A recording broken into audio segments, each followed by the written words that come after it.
Hello and good afternoon. Welcome to the 2020 Maryland Green Party Assembly. This is the first time we've ever done it with Zoom instead of in person.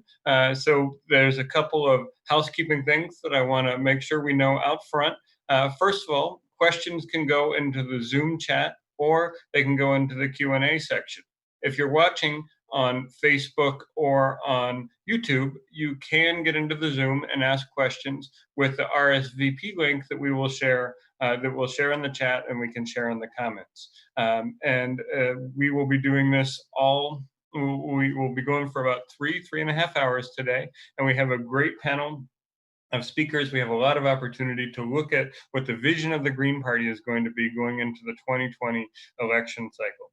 There's a lot that has happened in the last year, and we just put out a report today that is up on our website, and we'll share the link for that, of everything that we got done in the last year.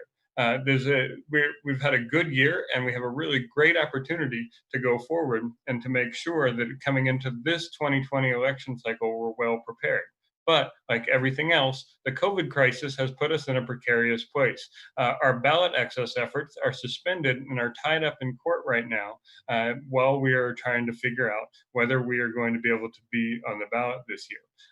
Our fundraising has stopped and our assembly has been suspended in midstream. So like everybody else, we are trying to adapt and make the best we can, a possible situation out of a tough time.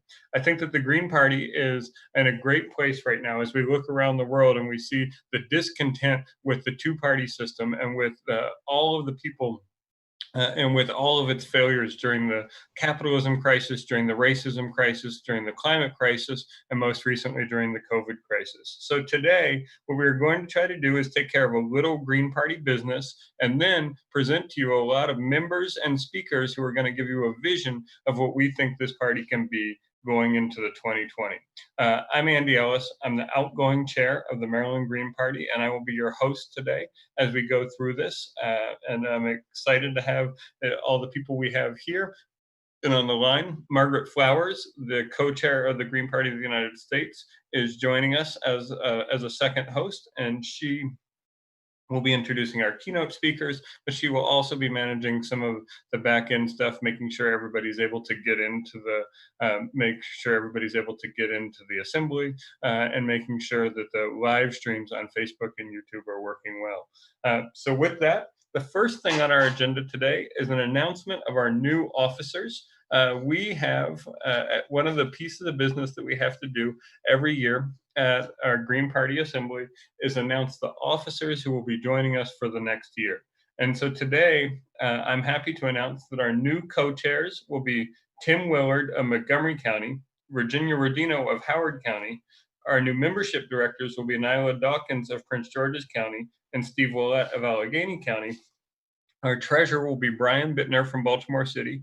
Our recording secretary will be Renaud Brown from Baltimore County, and our delegates to the National Committee will be myself, Andy Ellis, Margaret Flowers, and Kevin Zeese, all from Baltimore City. Our alternate delegates to the National Committee will be Tim Willard of Montgomery County and George Gluck of Montgomery County. So those will be the folks that will be leading the party through the next year, and will be the ones who are the officers of the MGP. As I said, there's a report available that we will make sure is available to all members and everybody on this call that details the things that happened in the last year of the Green Party, so that we can make sure that we are ready to go into so that we can make sure that every member of the party knows what we did in the last year. So that is available. And just real quickly, before we get to our first keynote speaker, the schedule for today is that we will have our first keynote speaker at 1:10, and then we'll have a workshop about labor, followed by a workshop about transit justice. After that, we'll have a brief break, and then at 2:45, we'll have a workshop about immigration, and then that will be followed by two more keynote speakers with a brief break going into the 4 o'clock hour. And then finally, we'll have a presentation on why we need the Green Party in the 2020s and starting with the 2020 election. And then we will have an announcement of what everybody might be waiting for, the presidential the preliminary presidential primary votes for Maryland's primary. And then we will have a ballot access update, and then we'll close out with some words from one of our new chairs. So with that, I wanted to turn it over to Margaret Flowers to introduce our first keynote speaker. Margaret? Great, thank you so much, Andy, and thank you for the year of serving as our co-chair. We really appreciate all the work you did on that. Right now, it's my privilege to introduce someone who's a friend and I greatly admire, Dr. Marsha Adebayo. Marsha is an author, scholar, whistleblower, and civil rights leader. She is the chair of the Macedonia Baptist Church's Social Justice Ministry and a member of the Bethesda African Cemetery Coalition. She was a senior policy analyst at the EPA, where she exposed how mining vanadium in South Africa was harming the environment and human health. For that, the EPA retaliated against her, and she successfully sued the agency. This resulted in the passage of the Notification of Federal Employees Anti-Discrimination and Retaliation Act, the No Fear Act, which protects whistleblowers. She received her doctorate degree from the Massachusetts Institute of Technology. And Marsha, let me bring you in, and if you would turn on your video. I don't know which one of these is you. We'll see. And that's Mary Rooker. That's not Marsha. All right, give me 1 second. Bear with me.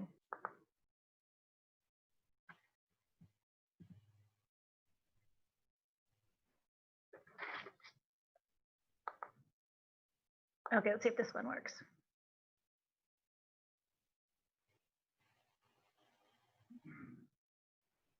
And Marsha, if you can turn your camera on.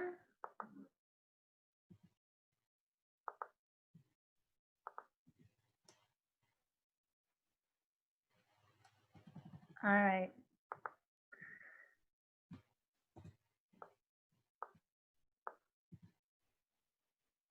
Marsha, we see that you're here, but we don't see your camera or your have your sound. If you look at the bottom left-hand part of your screen, you should see an icon for a camera. Click on that. And then right next to that, to the left, should be a little microphone.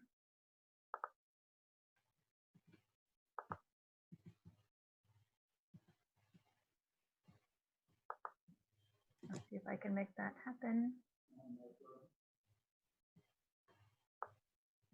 I'm at you now. There we go. There we go. Now all you need to do is press the camera icon next to that. Okay, that's what I'm looking for. Should be down. I'm using my son's girlfriend's computer, so. We knew you had some tech problems. Yeah, definitely. If you don't mind, let me run and get her. She'll come in 1 second. We can hear you if you want to go ahead and stop talking or start talking, or whichever is best for you. It'll just take me one. Oh, there I see it. Okay. Should be at the bottom left, a little camera icon. If you take your cursor down to the bottom. You see it now? It might take a second for you to show up. Okay. I think it's coming on now. Naz? Hold on 1 second. Okay.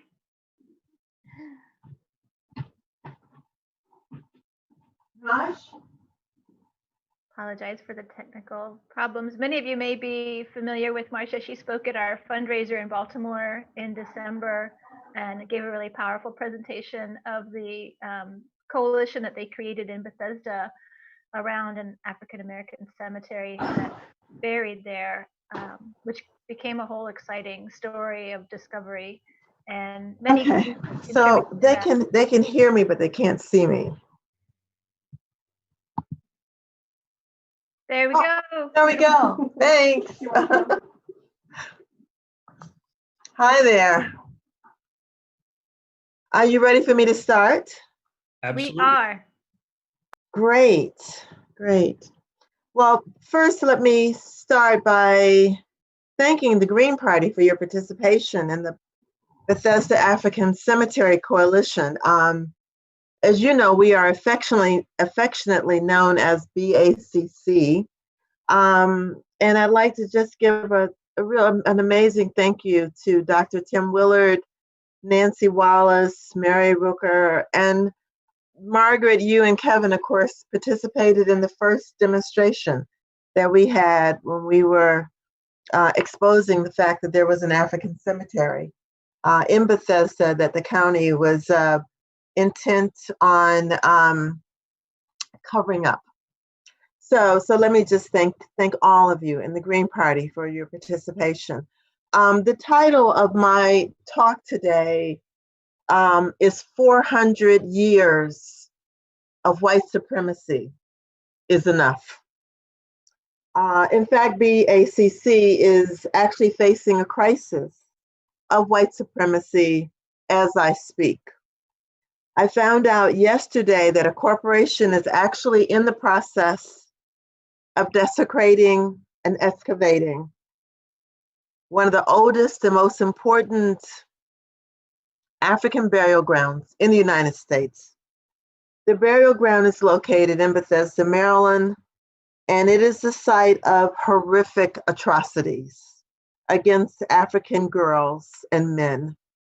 And I'll discuss this in more detail later in my talk, but we need your help right now because this country and Montgomery County cannot continue to kill Black people in the prime of their lives and then dig them up and throw them away when corporations need the land where they are buried. At this point, we have 365 degrees of Black death in this country. We are killed in the streets while we are alive, and then our bodies are dug up and thrown away like trash when businesses require the land of our eternal rest. But this is really the essence of white supremacy. Black bodies are to be used in the service of white economic power and white individual privilege, and then just simply disposed of.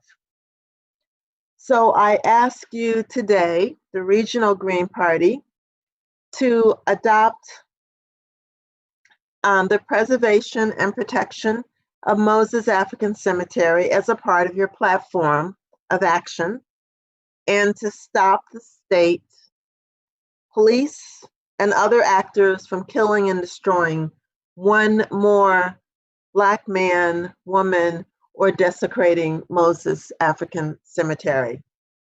I mean, didn't your hearts leap when the people in Minneapolis took over the streets and burned down the police station, the very symbol of oppression and hate in colonized Black communities?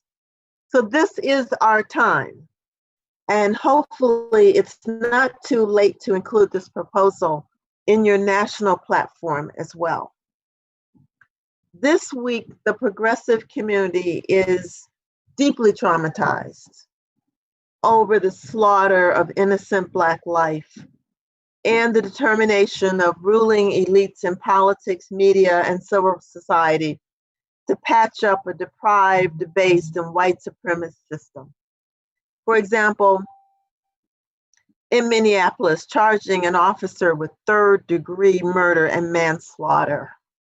I mean, is this a revisiting of the idea that Africans are 3/5 human? So let's talk a little bit about history, or what should be referred to, I think, in this country as misinformation, or what one of my professors called the manufacturing of consent. It was interesting to those of us in Bethesda African Cemetery Coalition, for example, that when the country decided to acknowledge the landing in Hampton, Virginia, of Africans, it was heralded as the quote unquote arrival of the first slaves, not the kidnapping of citizens from highly technologically advanced countries. For centuries, white and Black historians characterized this murderous transport of human beings as a transatlantic slave trade. They called it that in order to obfuscate the plunder of Africa's natural resources, murder, rape, and barbarism. Language was obfuscated, was obscured to weaponize and hide the truth. That is, This trade was the largest transfer of intellectual capital in the world through a grotesque system of European human trafficking. Our language was weaponized to protect and conceal the violence of vile criminals who became presidents and senators and eventually created a system that would set the course of US history through their slave patrollers, who are now called police. And the system is still operational and as deadly today as it was before. So this conference takes place when white supremacy's fault lines have been intentionally deepened, and the murder and incarceration of young, primarily Black men is the norm. In fact, it is expected. Black leadership, usually channeled through corporate sponsorship called the Democratic Party, has completely failed. What we witnessed on Tuesday was the 21st century lynching of George Floyd by Minneapolis police officer Derek Chauvin and his gang. Officer Chauvin had a long history of racial complaints lodged against him. And we've all seen the video. Mr. Lloyd was handcuffed by the officer, thrown to the ground, and strangled to death while he pleaded for his life. In the 1800s, they would have used a rope. Today, they use a boot. But my 90-year-old aunt said to me that when she was a little girl, the KKK would at least come at night and take the men to the woods. But now, she said, they're just killing us in broad daylight. And it's not just men. Breonna Taylor, 26, worked as an EMT who dreamt of becoming a nurse. She was murdered by Louisville police officers in a so-called mistaken drug raid.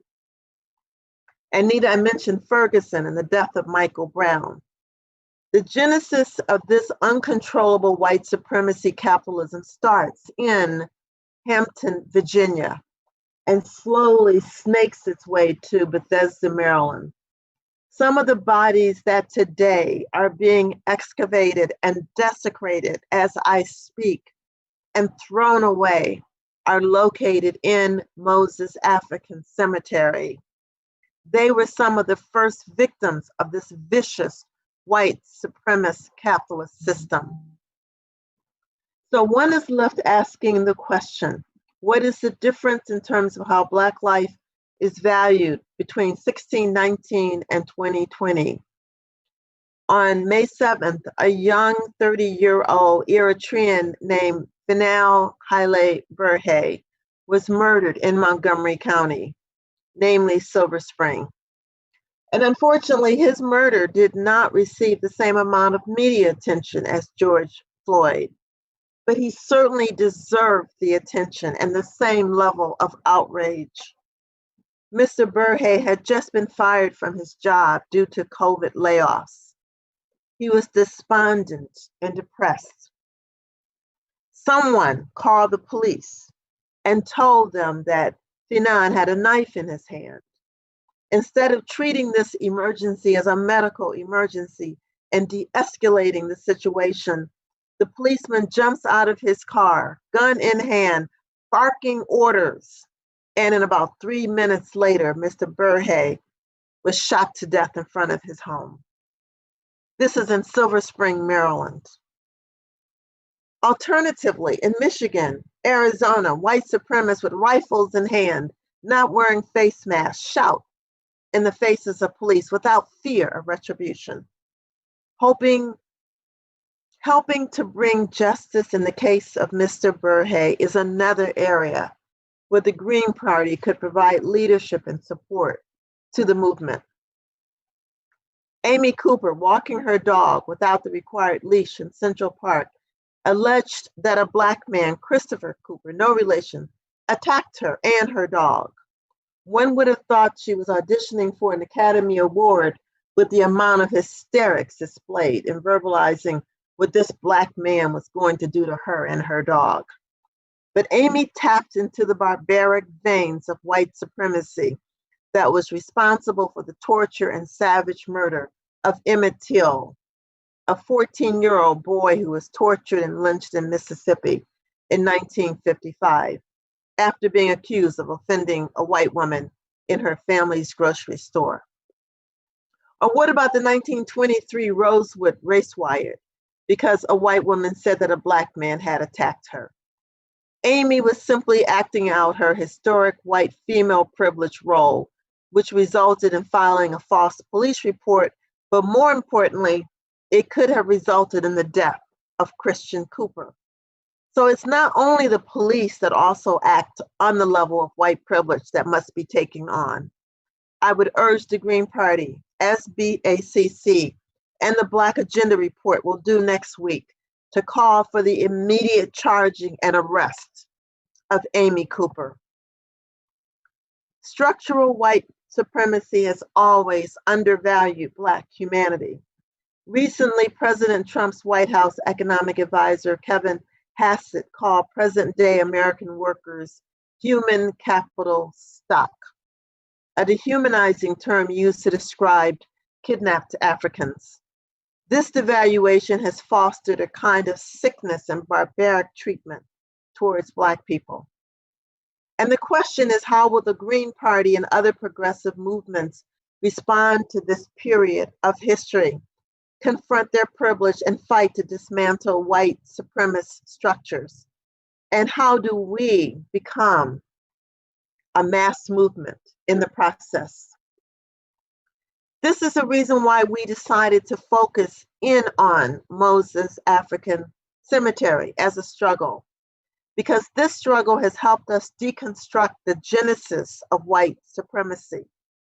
The torture, intimidation, economic deprivation are the essential elements of what we can describe as white supremacy capitalism. BACC decided to biopsy the structure of white supremacy and its equally brutal counterpart, capitalism. Our research has forced us to develop new vocabulary, to decolonize our language, and revise our analysis of the inner workings of structural white supremacy, starting at what Europeans called slavery. One often overlooked result was the lasting impact on the development of current US capitalism and labor relations. The US white supremacist capitalist system was built on the backs of kidnapped and tortured Africans and their labor. So much so that historian Becker and Rockman have written that, quote, American slavery is necessarily imprinted on the DNA of American capitalism. The fact that the maldistribution of wealth is greater in the US than any other advanced capitalist nation, that worker organization is lower, worker protections less, and employers have greater freedom to fire workers than any other nation. All of these can be directly or indirectly traced back to the institution of slavery. The unending violence against African Americans in our country has been a foundation for violence against the rest of the working class, unquote. Forced labor capitalism fully blossomed in the 1830s as two factors combined to make cotton death camps, or plantations, as Europeans like to call them, among the most profitable enterprises in the world. At this time, the British textile industry was switching to coal-fired steam engines, which allowed for exponential growth. At the same time, President Andrew Jackson's Indian Removal Act freed up millions of acres from the Carolinas to Mississippi, opening the way for some of the richest cotton death camps or plantations, just as demand for cotton was booming. By the eve of the Civil War, the Mississippi Valley was home to more millionaires per capita than anywhere else in the United States. Cotton was the nation's most valuable export. the combined value of kidnapped and tortured Africans exceeded that of all the railroads and factories in the nation, and New Orleans had a denser concentration of banking capital than New York City. All of this wealth was based on the unflinching willingness to inflict pain, torture, and lethal force on Black bodies.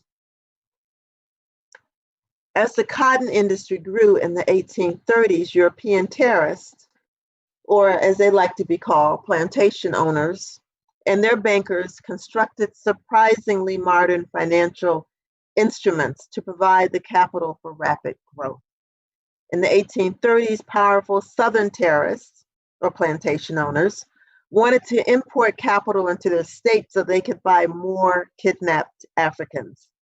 They came up with a new two-part plan: mortgaging Africans and then turning the mortgages into bonds that could be marketed all over the world. So newly purchased African bodies would immediately be mortgaged to provide the capital to buy additional land and more African bodies. These mortgages would be bundled, much like home mortgages are bundled now, and sold to investors in the United States and Europe. Thus, the entire Western financial system supported their economy based on kidnapped and tortured Africans. The death camps that focus on cotton production was a whole new kind of torture structure. And the kidnapped Africans in the cotton fields can be justifiably called one of the first of the industrial working class. Two other developments emphasize the capitalist nature of kidnapped African cotton hostages. The first was the emergence of a whole field of efficiency studies that intricately detailed how to achieve the most production from their kidnapped hostages.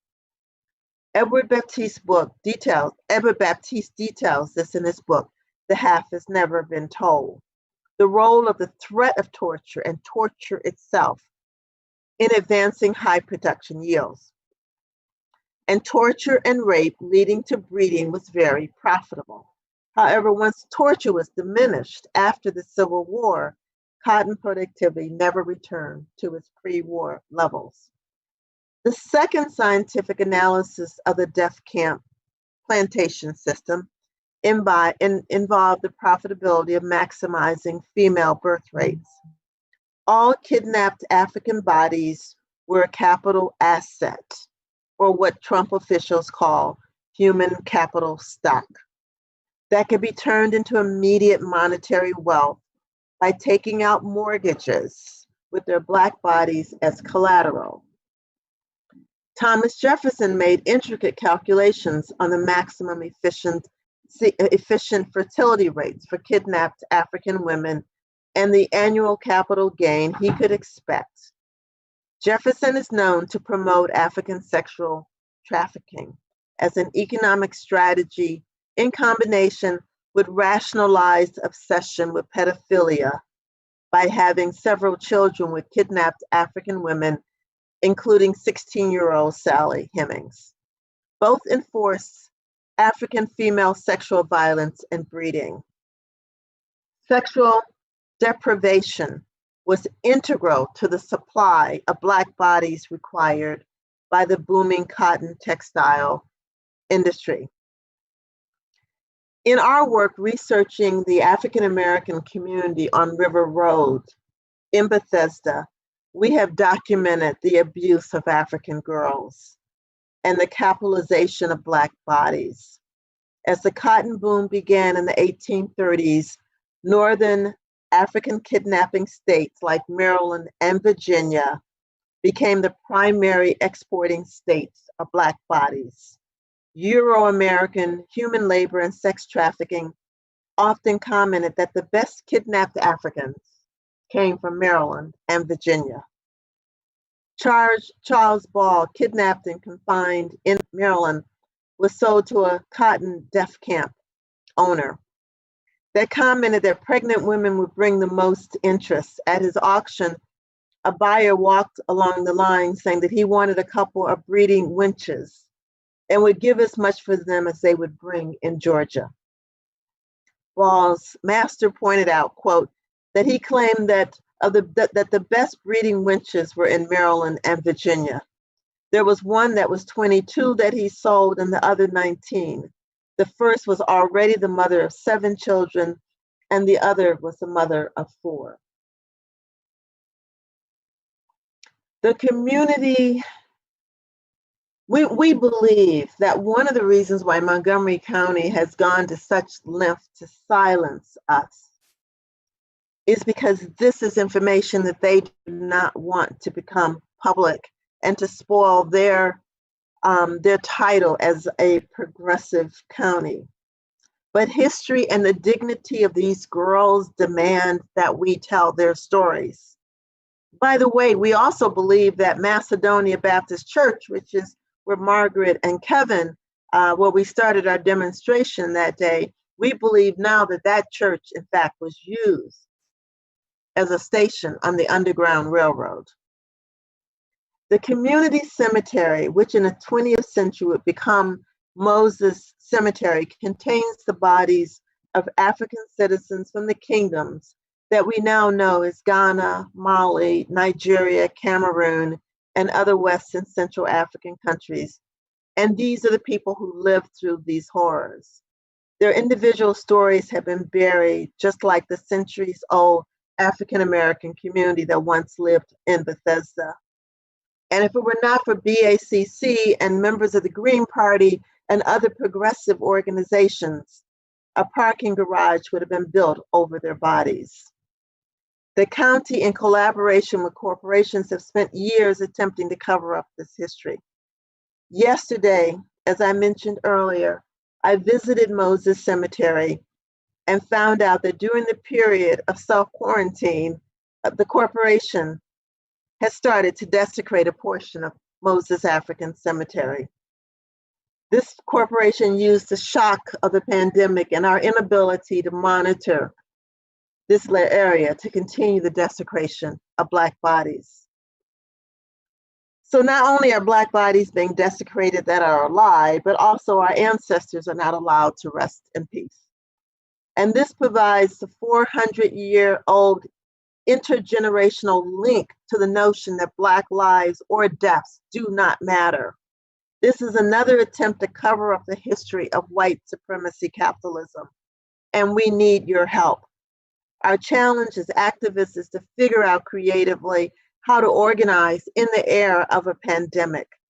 If the ruling class can figure out how to move their agenda in this era, then the progressive movement has no choice but to use every resource available to fight back. The struggle for Moses African Cemetery is the struggle for a thorough understanding of white supremacy capitalism. This struggle has helped us deconstruct the elements of white supremacy capitalism. And with those tools, our goal is to intentionally dismantle a system that thrives on violence, incarceration, economic deprivation, and white supremacy. And we hope the Green Party will continue to support the work of the Bethesda African Cemetery Coalition and vote to make the survival of this cemetery one of its priorities. So in closing, I end as I started. 400 years of white supremacy is enough. So long live Ahmaud Arbery. Long live Sandra Bland. Long live Emmanuel Ogatuga. Long live Breonna Taylor. Long live Robert White. Long live Finan Verhey. And long live George Floyd. Thank you. Beautiful. Thank you so much, Marsha, for that really powerful presentation and that history. And I'm certain that this is something we'll be discussing in the Maryland Green Party. People are commenting and saying thank you, Marsha. We don't have time for questions right now because we want to try to stick to our schedule today. But I really want to thank you and now bring on Andy Ellis, who will introduce our next panelist presentation. Thank you. Thank you. Andy, take it away. Yep. Thank you, Marsha. That was wonderful, and it gives us a really challenging set of tasks in front of us that we can take on in order to join your struggles. So I appreciate you starting us off that way with connecting the events that we've been seeing in the last couple of days to the history behind it. I'm excited about the next steps of this, where we can, as a state, take up the question of whether we make that part of our platform. And just thank you again, really, for leading us off and for framing the importance of the debate today. Thank you. Next, I'm going to introduce our next panel.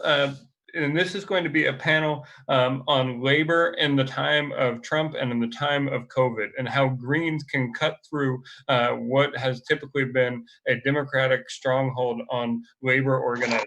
The leader of this session is going to be Bill Berry, who's a retired union organizer and labor studies teacher, a longtime Green Party member, and the current 3-year membership coordinator of the Green Party, of the Maryland Green Party. Bill is also a 3-time Baltimore City Council candidate, getting some of the highest numbers we've ever gotten in a council race in Maryland. And he's the author of several books documenting the history of Sparrows Point and of the labor movement in Maryland and around the world. And with that, I'll turn it over to Bill Berry in order to go ahead and present to you the Green Party perspective on labor this year, right here, right now. Bill? Okay. Can you hear me? We can hear you, but if you could turn on your video, we could see you as well. All right, now give me again, Margaret, where is the video? I'm at the bottom of my screen. Scroll down to the bottom of your screen. It should be to the left. Next to the microphone, there's a little camera icon, and if you click on that, it will start your video. I don't seem to have a camera icon down there. Okay. Microphone, speakers, phone, audio settings, I have all that. I've had plenty of Zoom classes before, and I don't know why. So you're on your Zoom page, and you've brought your cursor down to the bottom, and you see where it says participants. And no, I don't have that. I have a microphone. I have a select microphone, a whole thing, and then I have all right. Well, participants. I see that. It won't let me turn your camera on. So maybe why don't you go ahead and present, and we'll listen to you. Hold on 1 second. Let me call you back in a half hour. Bye. Sorry, can everybody hear me?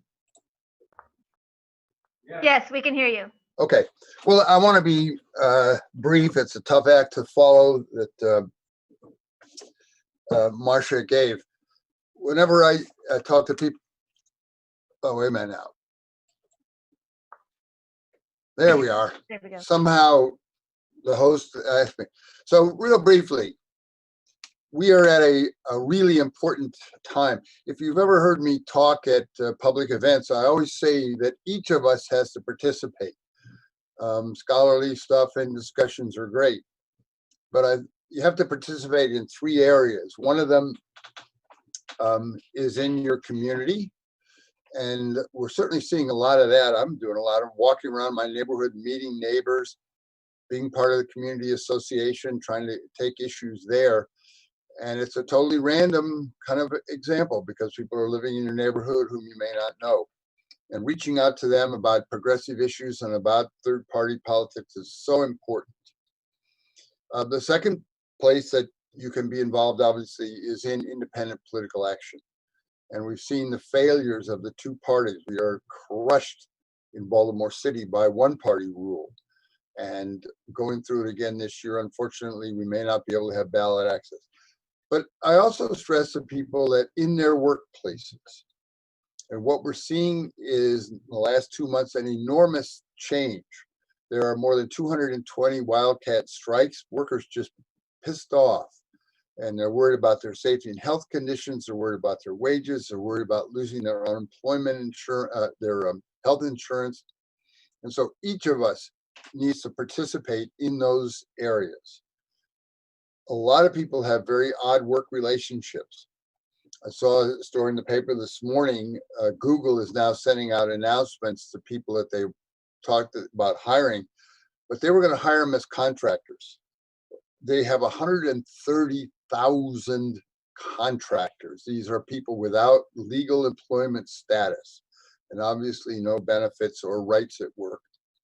More employment contractors than they have as employees. So I say to each of you very briefly, and if we had a meeting where we could discuss it, I would ask you, how are you participating in changes in your workplace? And are you a member of a union? If one is available, if not, have you thought about organizing one? Because we've got to have some assertion. The union movement has been basically driven out of this country. After the Second World War, about 37% of the workers in this country were members of unions. In the private sector today, it's down to 6%. And there are all kinds of factors, and people blame everybody. A lot of it is the fault of union officers who don't spend money on organizing. But the whole culture, just as Marsha talked about the culture of slavery being ignored, so is the culture of the workers' activity, which got us minimum wage and Social Security and unemployment compensation and workers' compensation. So I say to each of you, look around your workplace, start talking to your coworkers about what improvements they would like to see. The most important word in organizing is spelled L-I-S-T-E-N. Hear from your coworkers. What do they want? What do they think should be done? And then begin to figure out ways to do it. Thank you. Any questions? People have any comments? Great, thank you for that presentation, All right, Bill. I want to make it brief. Let's move this thing right along here. Okay, so if anybody has questions, if you bring your cursor down to the bottom of your page, you'll find a little Q&A icon that you can click on, or you can use the chat feature. That might be more familiar to folks. Just type your question into the chat feature, which is also located if you move your cursor down to the bottom of the screen. And anybody wants to can contact me after the convention. I'll be glad to talk to them. Do you want to give your contact information? My email is Bill Berry, my name, Bill Berry 21214, which is my zip code, at Gmail. And the phone number is 410-426-3966. Okay, we have a first question. Oh, actually, a couple of questions. Geez. One person says, wait, I got to have a drink first. Hold on, I can't just answer a question. Bill, can you talk more about the upswing of wildcat strikes and what you think is driving them? What I think is driving them is when we had organizing campaigns over the years, we would say, why don't people want to organize? And the answer was, well, they think they're just getting by and they're okay. People today are not getting by. And I just did an article for one of the union newspapers that begins out your money or your life. And usually you think that's a bandit or a robber asking you that, but it's not, it's your employer.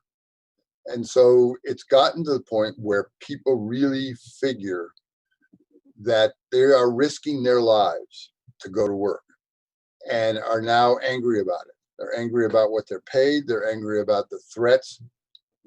If they don't come to work, they'll lose unemployment compensation. They're worried about if they don't come to work, they'll lose their health insurance. And again, the whole issue of single payer, Medicare for all is enormously important. Very, very key to do. And I think people in this country, and the key is that this whole strike movement is global. There are strikers in everywhere. One of the great examples we had is in Paris, where the Amazon workers were able to force Amazon to negotiate. And we look back in history in the 1930s, when unions in this country and the industrial basis really got started, the first thing they did was have sit-down strikes at places like General Motors and U.S. Steel. They were the two biggest, baddest, most anti-union corporations in the world. Amazon has taken that position now, but the workers in Paris were able to do it. and they got some political support, but they basically just stuck together and they said, we aren't going to do shit until we get what we want. And you look at the 17,000 people that Amazon's going to hire at the old Sparrows Point steel plant, and you think if that attitude grows down there, we'll have something. I don't know if that answers the Great, that was question. great. Okay, The second question is, what do you have to say about worker cooperatives? I think they're great. I think it's a huge future. I think when you talk about socialism, you talk about worker ownership, and the co-ops are one way to do it. And you can certainly see here in Baltimore, places like Sparrows Point, which was a private steel mill and closed. The county then has been given several $100,000 to the new owners. And if the workers have gotten together and they said, we'll run this steel mill, you give us that money to get it up and running, it could be going. One of the local worker co-ops here just closed through no fault of the co-op, Maryland Brush. It was simply that the industry needs and commercial uses changed. And so it was not the failure of the co-op structure, it was just the failure of the industry. But I think it's really great. And generally it works on a smaller scale. You see places in Baltimore like Red Emma's, but it can work in a large scale as well. It can work globally. It's just a goal we have to set for ourselves. Great. Another question, well, two questions actually, is what do you see as a strong first step here in Maryland? And how can consumers identify and support union workers? Well, let me go backward. Consumers can identify and support union workers by looking online for union products. For example, if you're going to shop for groceries, go to a Safeway or a Giant, which are unionized. Stay away from places like Walmart. It's an enormously influential consumer choice. You can, I'm sorry, repeat that first question there, Margaret. Sure. And what do you see as a strong first step here in Maryland? Well, I think the strong first step is something that we, the Green Party, need to do, because most of the unions in Maryland think that all they have to do is support Democrats and they'll be okay. And we're seeing this certainly with the Joe Biden campaign. We're seeing it in the Baltimore City with people like Brandon Scott, that they're getting money and support from the unions. And as I said at the beginning, you have to convince people that independent political action is more important. Maryland, for example, in the public sector does not have a comprehensive bargaining law for all employees. States like Pennsylvania, Connecticut, Massachusetts do have them, and unions have never pushed for that. And so I think pushing for issues of greater union recognition, not just benefits for all workers, but specific areas that will expand unionism, are very important. And as I said, there are online union websites that give you options of things that you could buy. For example, automobiles like Fords and General Motors that are made in this country by union workers are important. And you can say appreciation to union people. Say thank you to your letter carrier or the people who come. I mean, that's an area that is a strong union area. It's also an area of public interest, the Postal Service, which is certainly under threat today, along with hundreds and hundreds of thousands of union jobs and services. Another question, and this is a challenging one, how does the Green Party connect with workers during the pandemic? Well, I think what the Green Party can do is what we're doing here. And when we get to Andy's report at the end, one of the things he talks about is having public events. And he mentions in his report about the Green New Deal for All, which was a public event, was held here in Baltimore last fall. We had a big turnout, a lot of new people came, and I think that's the kind of activities that we need to do. I think the Green Party can do what I've always tried to do, is to show up if there's a union rally.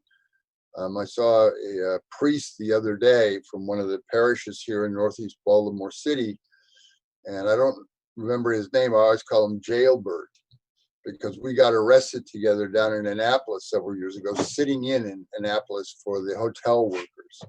And so support like that, when unions have picket lines, the Marriott's had them, the stadium concession workers have had them, things like that.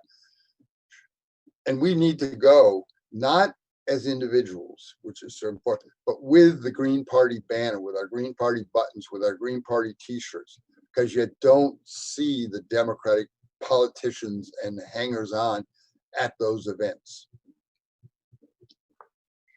Cynthia says, I've been volunteering for 24 years in the community, and I've seen this and talking to people. People are so hell-bent on voting Democrat. What can we do to pull people from the Democrats' hell? Well, see, this is a whole, if you got 4 hours, Cynthia, I'll be glad to talk to you about this. I think that that's not true in Baltimore City.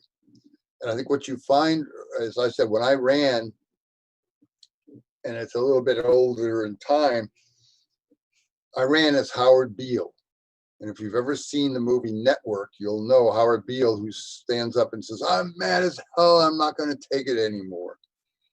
A candidate in 2016 for president used exactly the same thing, except he said, drain the swamp. And I think that you run a candidate in Baltimore City to drain the swamp, you just say to people, look around you, look at the schools, look at the streets, look at the rec centers, look at the drug rehab places. None of them works. They're not working. Look at the tax base. All of the major places, the John Padarakis Hotel at the Inner Harbor pays $1 a year in property taxes. And there are plenty of giveaways, Port Covington and things like that. And so the city councilors, Jack Young, Brandon Scott will get up and they say, oh, we have no money. They're now talking about cutting public employees' benefits for next year, and they're paid. There was a big demonstration in Philadelphia a couple days ago to tax the rich and to not force city workers to take a decline or take a cut. And the pandemic is being blamed for everything. But this is a systematic and structural inequality in Baltimore City. And you go visit Annie Chambers in public housing and you can see it as it go to Roland Park, where they get extra trash pickup and extra maintenance. Okay. So I think you say to people, I have found, and we live in a fairly middle-class neighborhood, so-called in Baltimore City, that when I ran, there was just a lot of anger. And you say to people, we're going to get rid of the one-party rule, and they came out, not numbers that we needed to, that we could won, but it was certainly an upsurge in activity, and people were listening to what we had to say on that basis. This question is from Connor. He says, what role should unions play in small businesses, say with less than 10 employees? They can represent them.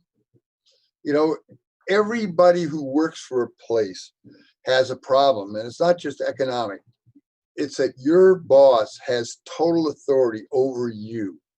He can hire you, fire you, lay you off, schedule you, do whatever you want, and you have no choice.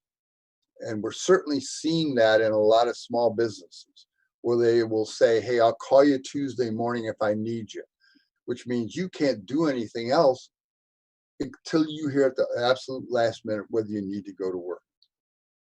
And in a small place or a large, having that fair treatment, having recourse through a union contract and protection against being disfired is so important, even beyond the money. I also think in a lot of small businesses, they don't provide benefits. They don't provide retirement. They don't provide health insurance because it's too expensive. And you get a group of, through the union, get a group of small businesses together and you create a small health and welfare fund. You can purchase health insurance so people can have it. I just think there's a lot of areas. And as I said, I don't really want to take up, I appreciate these are great questions. And maybe what I should do, and Andy and Margaret or whoever down the road, we'll reschedule a meeting. We'll have a topic just like this. We'll invite other union people to come in and we'll have this discussion. Great. That looks like that's all the questions that we have. Do you have Good. any final comments or anything? No, I thank you all for the great questions. The questions were better than the presentation. Then I'm going to bring Andy Ellis back. And thank you, Bill, so much. Sure, for Margaret, sharing good your seeing you. wisdom. I'm here. Thank you, Bill. That was a great session, and there were some great questions. I do think it is a good idea to have some more of these where we bring people on and we allow there to be a presentation and then just general public questions. I think that there is some really good opportunities to engage, and as always, the questions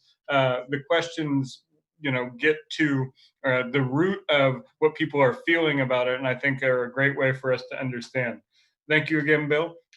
Up next, we have Renaud Brown and Christine Menger, and they're going to be talking about non-car-centric transit and relating that to the Green Party values. Both Christina and Renaud have been members of the Maryland Green Party for quite some time, and they are both volunteers with the Baltimore Transit Equity Coalition, fighting to make transit an economic, racial, and environmental justice issue in the Baltimore regional area. And they are Renaud is a leader in the Baltimore County Green Party, and Christina is formerly of the Baltimore County Green Party and is newly with the Baltimore City Green Party. So without much more talking from me, I'm going to go ahead and turn it over to Christina and Renaud. And if you have questions again for Christina and Renaud as they're presenting, drop them into the chat or the Q&A. And with that, I'll hand it over to you all and go ahead and put myself on mute and put you all on. Thank you. I'm unmuted. Hello, good morning, everyone. I'm just going to pull up our presentation, so just give me a second. And Renaud, great. Okay. Yeah, Renaud's here too. Oh, sorry. Share screen. All right.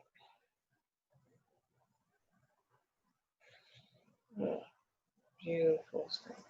All right. Good afternoon, everyone.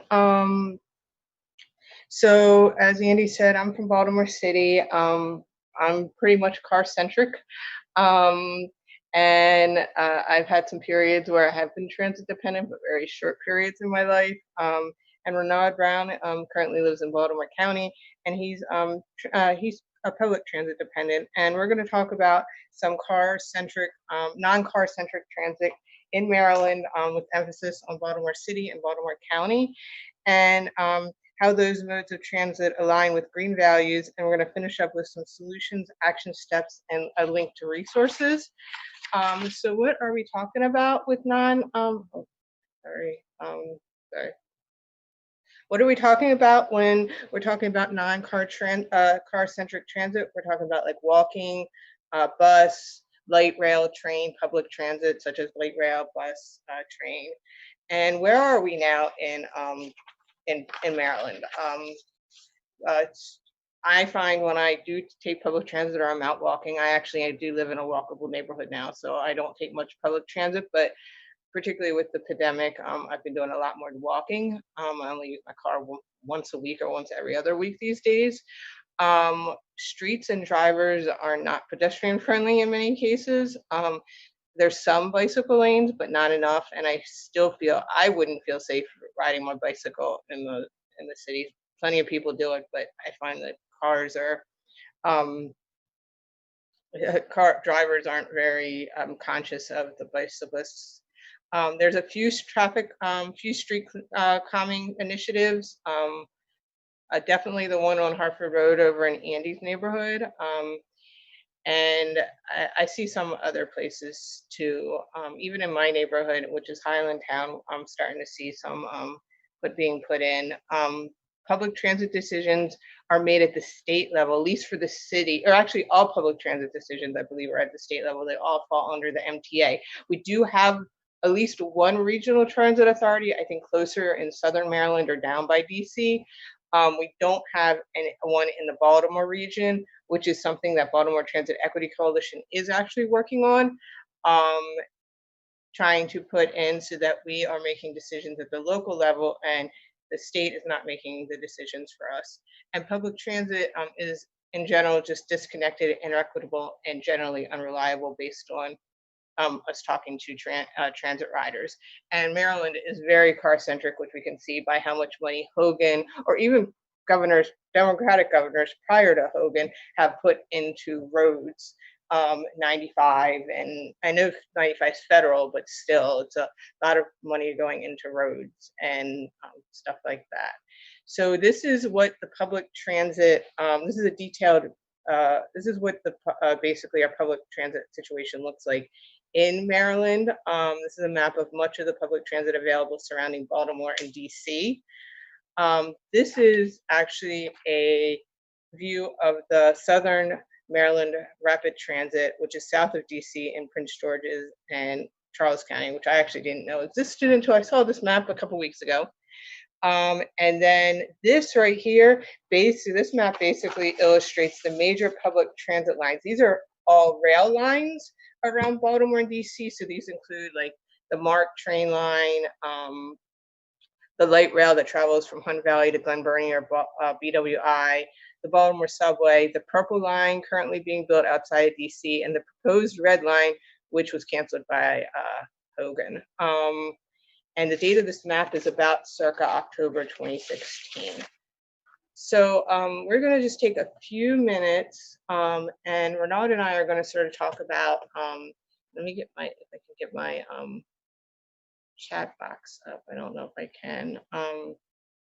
But basically, Renaud and I are going to talk about why we either walk, bicycle, or ride public transit, or why we should do, or in my case, why I would like to do it more often, and why we're involved in transit advocacy.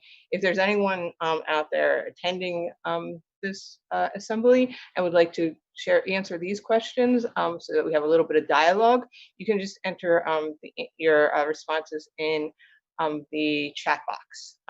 That way we kind of get more perspectives than just ours. And honestly, I would like to hear about people from outside of Baltimore City and Baltimore County. I'd love to hear from Baltimore City and Baltimore County, but outside too.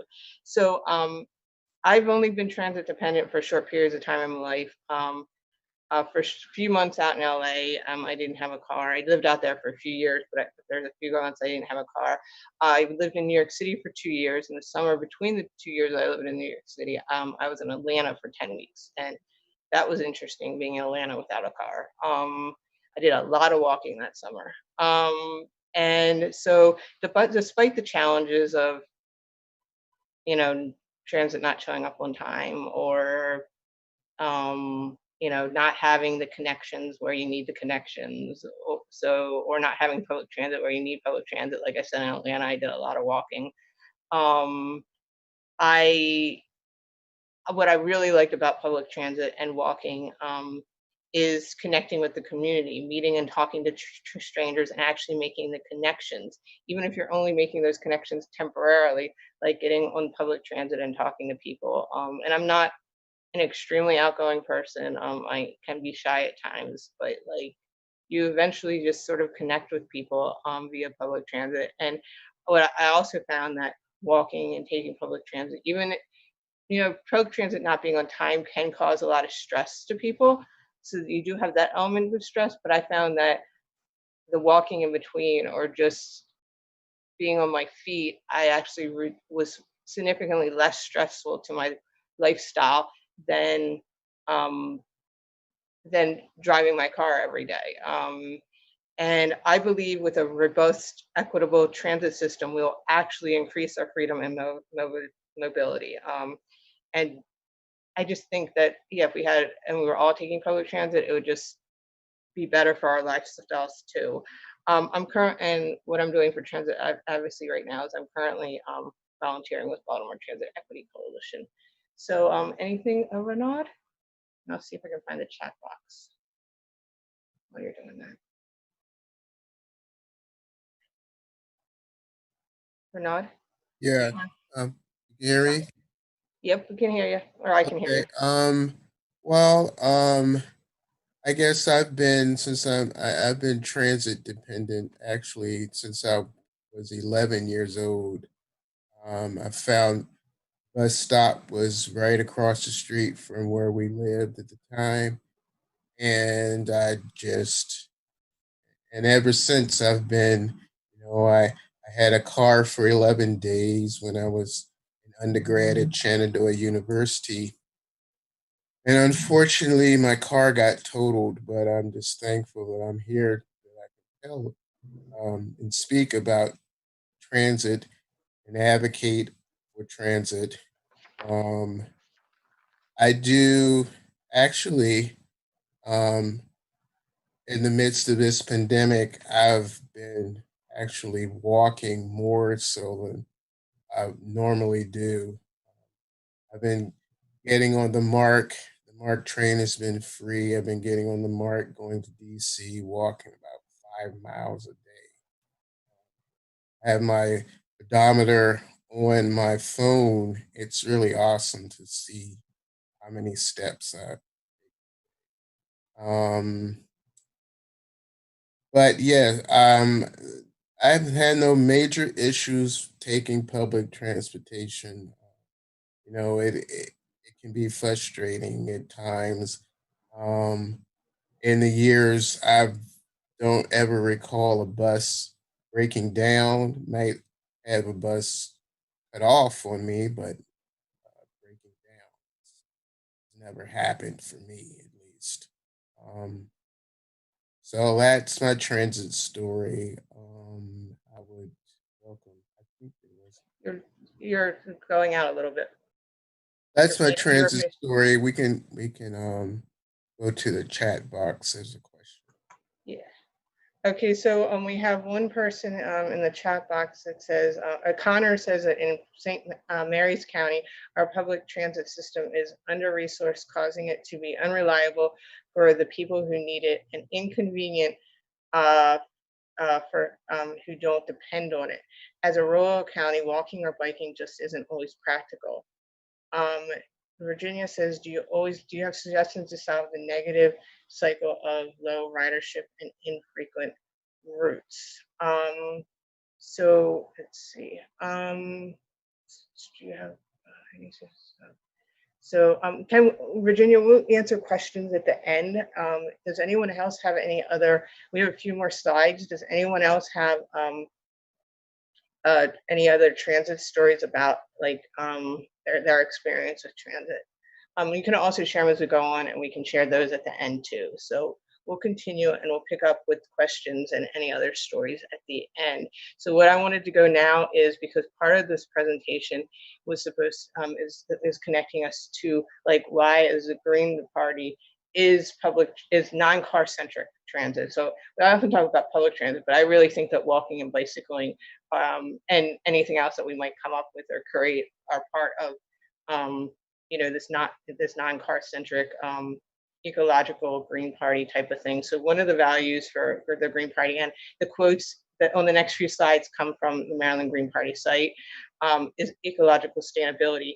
Human societies must function with the understanding that we are part of nature, not separate from nature. So if we walk, bike, ride public transit, car use should reduce, I would say will reduce, resulting in less impact on the environment, our health, ourselves, and future generations. Social justice, as a matter of right, all persons must have the opportunity to benefit equally from the resources afforded us. So social justice being another value. So as a matter of right, all persons must have the opportunity to benefit equally from the resources offered us by society and the environment.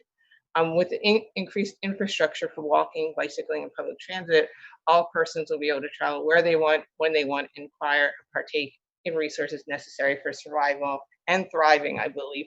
So like our system is so disconnected now, but I feel like if we actually put the resources into creating a more connected system where actually walking, bicycling, and public transit actually outweigh the number of cars on the road, it will actually be better for all of us, and it will be a more effective system. So another Green Party value that I think public transit or non-car centric transit is decentralization, decision making at the local level, with an emphasis on walking, biking, and riding public transit. More of what we will be doing will be at the local level, close to home in our community. So it'll be part of that decentralization part of the Green Party and its values.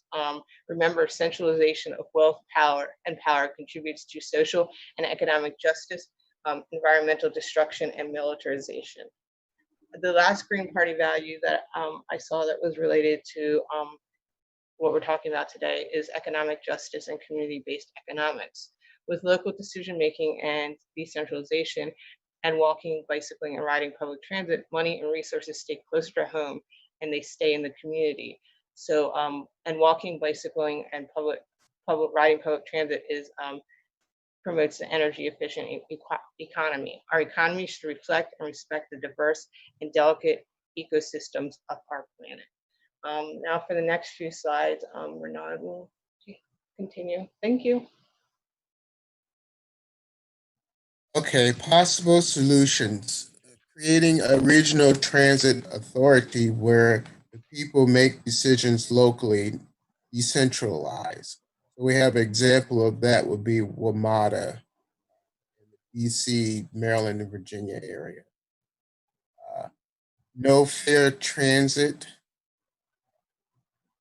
complete streets, closing off roads for pedestrians and bicycles, car-free zones, more money into public transit, walking, and bicycle infrastructure, less money for car infrastructure.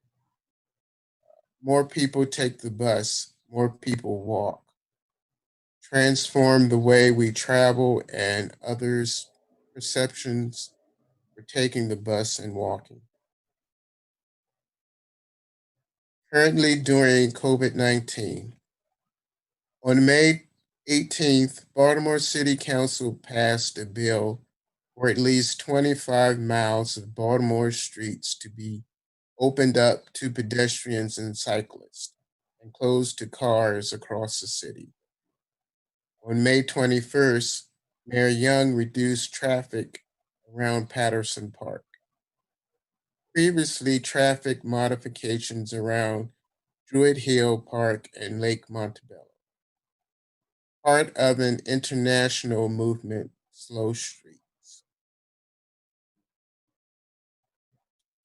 And here are some action steps. Connect with the following organizations on social media and or volunteer with the organization. So Christina and I and the Baltimore County Green Party members have been working on the Baltimore Transit Equity Coalition. And that's to get the red line going. That's our Facebook page. And then there's Bike More, its Facebook page.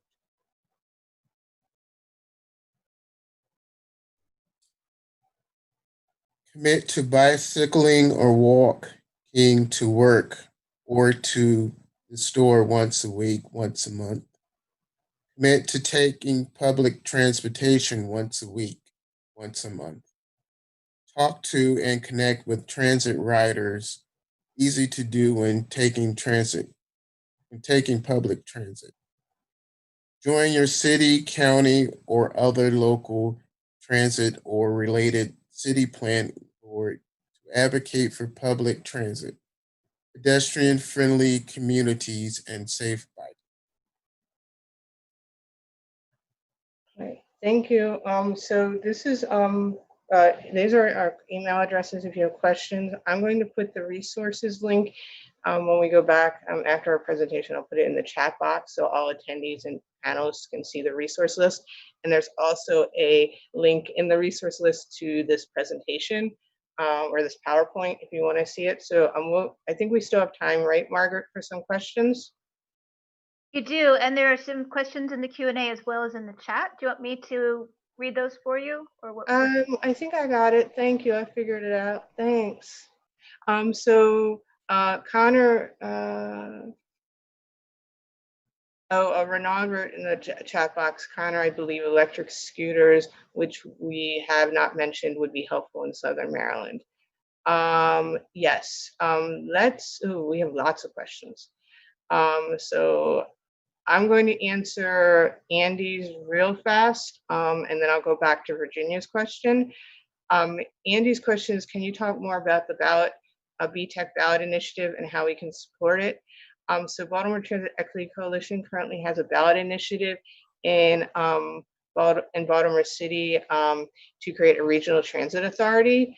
And it's actually to amend the city charter to create a fund that will then create a regional transit authority. It's very many multi-steps to do this, but basically, in order for it to be on the ballot in November, we need to get the 10,000 signatures, which has been a little bit problematic in our pandemic emergency state of emergency situation.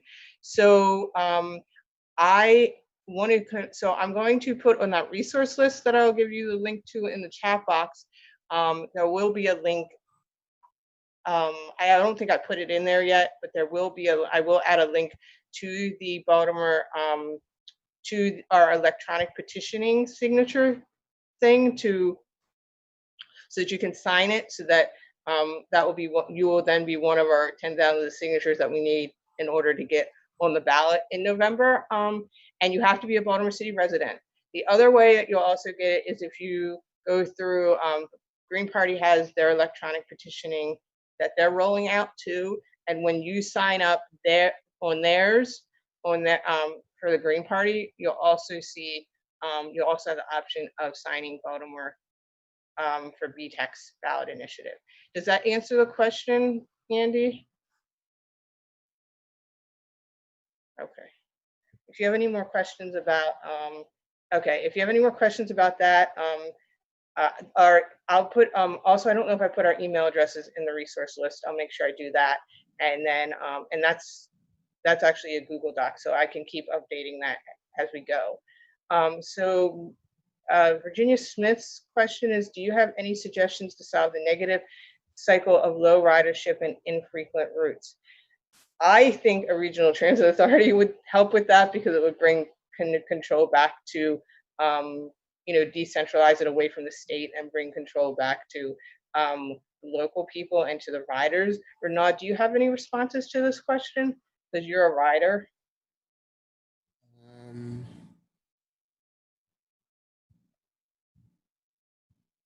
Do you need me to repeat it? No, I have the chat up. Okay.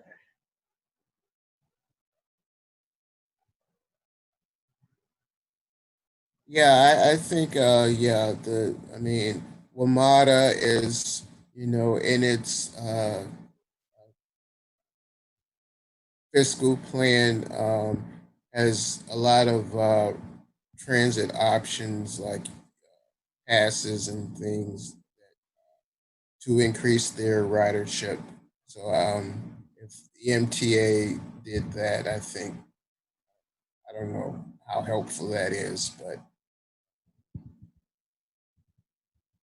And I think I think also like some of the solutions that we have, like no fare transit. It's the problem is the stigma. So I think it's a matter, and I wonder if it's a matter of policy and literally where we're putting the money. So we take the money away from the roads. We convince politicians, which is, I know, really hard, to take money away from roads and put it into public transit. And I think that if we somehow flip the ratio of cars to public transit opportunities, and somehow make it and then people realize that it's more convenient. I think once it's more convenient to take public transit, then that'll be a flip in how it is. And the problem with that, it isn't more convenient, is because this world revolves around, in the most general sense, I would say, capitalism and what brings money to the most, what gives money to the 1%, which is us buying cars and maintaining cars, and our reliance on oil. And Margaret says, yeah, few cities have removed fares. I really believe that would be a huge impact, but I think it's also us making that flip somehow, and I don't know all the steps of doing it, to where we're actually have more public transit so it looks more appealing. I want to try and get to some more of the questions. If that doesn't address your question, Virginia, either let me know or email us. How can mass transit and epidemic, I guess it's epidemic COVID coexist? This is a question from Art. Um, yeah, that is a little bit difficult. I know public transit has been running this whole time. Um, Unfortunately, it's been running on a reduced schedule rather than on an increased schedule. Um, Obviously, wearing masks will be a big thing. I don't know if it's official, but pretty much they did remove transit fares or didn't collect transit fares during this time. Yes. Um, and I think that increasing the number of buses or the number of cars and being able to actually allow for social distancing, which I can't even imagine if that's even would be even possible in some place like New York City. But I think that in Baltimore, um, if we had more buses on the roads instead of less, they actually reduced the number of buses on the roads, then that would allow for more social distancing. Also, us working from home, I think helps with that. So having more at home jobs and just decentralizing how we work. Often we travel all the way across town for work. Renaud, do you have things to add to this question? And I think we're probably almost done because Andy came up. Do you have anything to add to this question or not? Well, I've been out on the bus probably on a daily basis. The worst I've seen is like the bus being full to capacity, which means that the bus driver took passengers in the roped area, and it was just, beyond belief. So, and we're going to be social distancing for several months. And I think that the transit system has to come up with something. And if, their MTA is running on a modified Saturday schedule, which is better than WMATA, actually. WMATA is closed at a certain time and it's not running. But there has to be, and some drivers are they're cooperating, they're riding past passengers, but then it's really hard to be passed up by a bus, particularly if you're an essential worker. So yeah, the transit system definitely needs to come up with. Do we have time for the last two questions, Andy? Yep, I was gonna go to the Q&A. I didn't know if you had them there, but Yeah. Darla asked the question, is there much hope for Western Maryland to have any alternative to I-70, 270, and endless widening projects? Wow.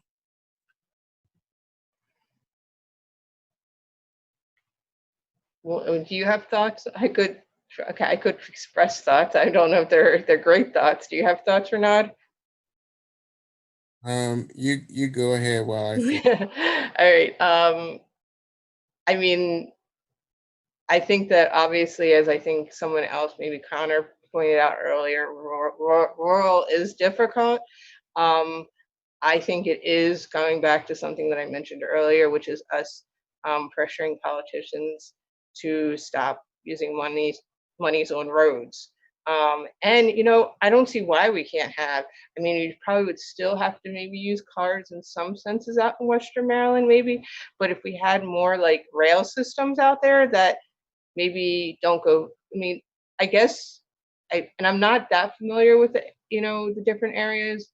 I mean, you have some like Thurmont that are actually like communities or little cities, but or little towns. And I don't know what the public transit situations in those areas are, but I guess like if we actually had a rail, we could have a rail that went in between that would act like a MARC train system or something like that. I like I said, I think it would be something like a MARC train system or something better, and um, we would have to we need to stop putting money towards roads and put it towards public transit. That's my opinion. What do you think, Renaud? Yeah, just as Southern Maryland, I think Western Maryland definitely would profit from a light rail system or some kind of rail system. Okay. Okay, great. And then the last comment is from Cynthia, and she says that she has a problem with the MTA mobility and how they leave you when you're walking to the van. Is there resources that you all have through your work with BTEC that you can connect Cynthia to help her address that problem? Might, yeah, I might. Cynthia, if you know how to use the, yeah, I was trying to think of a way to get your contact information.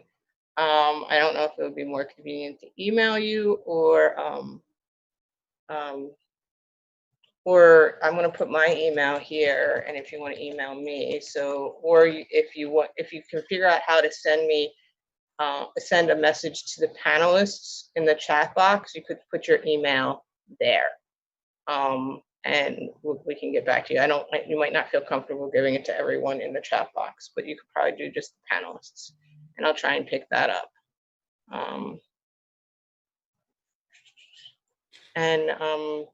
I think that's it. I mean, there's a few more comments in the chat box, but I think people can read it if we're ready to, if we've taken enough time.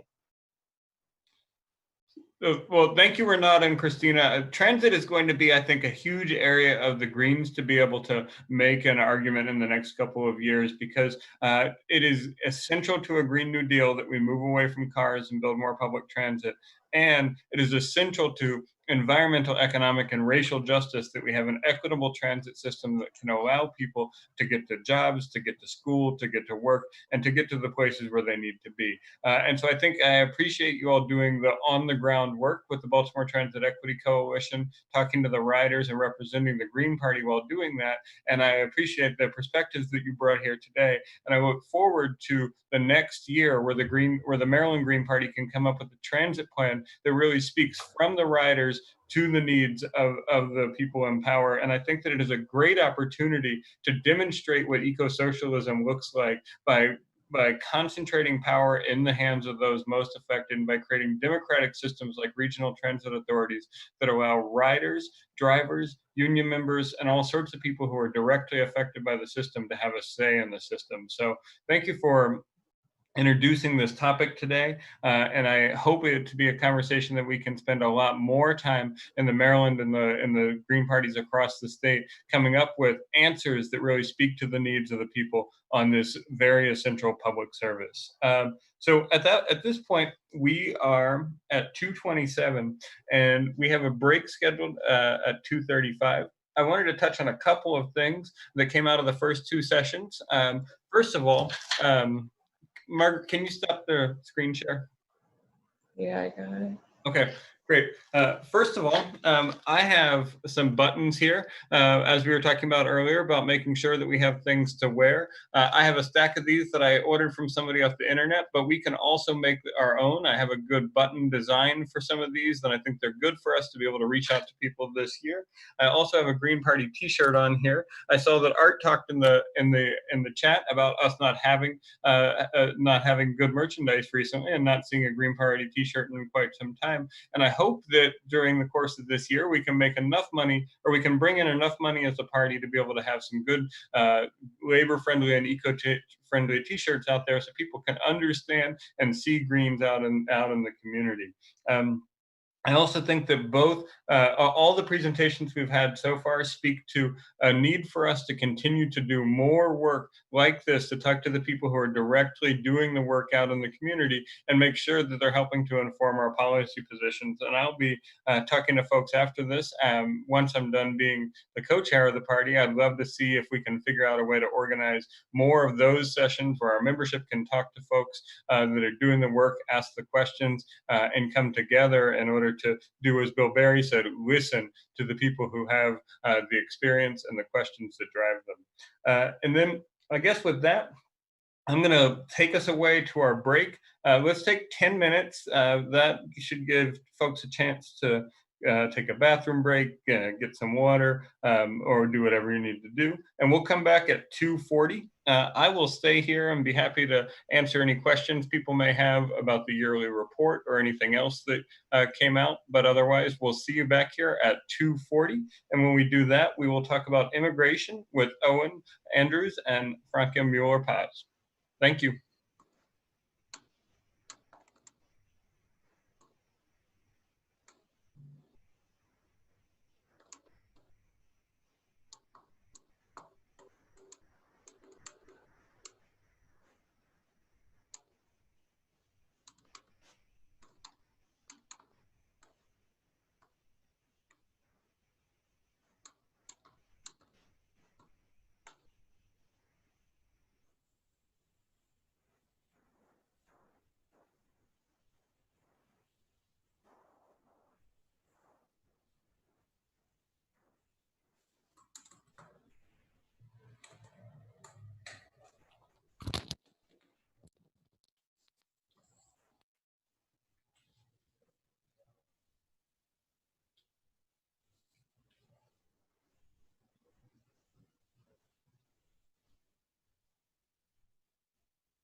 Okay, we are at 12:40 or 2:40. Hold on, I'm turning my video back on. Um, can you hear me? Yes. Okay. We are at 2:40. We're going to come back from the break. Do we have Owen and Franca and their student available, Margaret? I will get them up right now. Okay.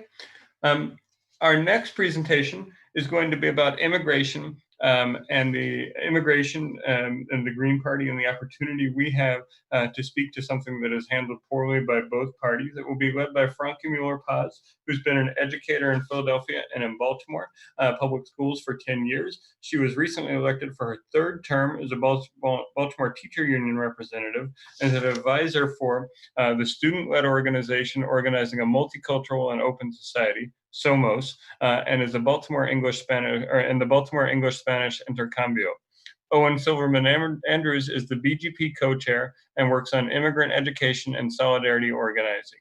He's on the organizing committee to build a union at the local community college, where he's an instructional specialist in the English language learning department. Owen and Franca, the floor is yours. Okay. Hi, everyone. Hi, everybody. I'm going to share my screen and start our presentation and with introductions.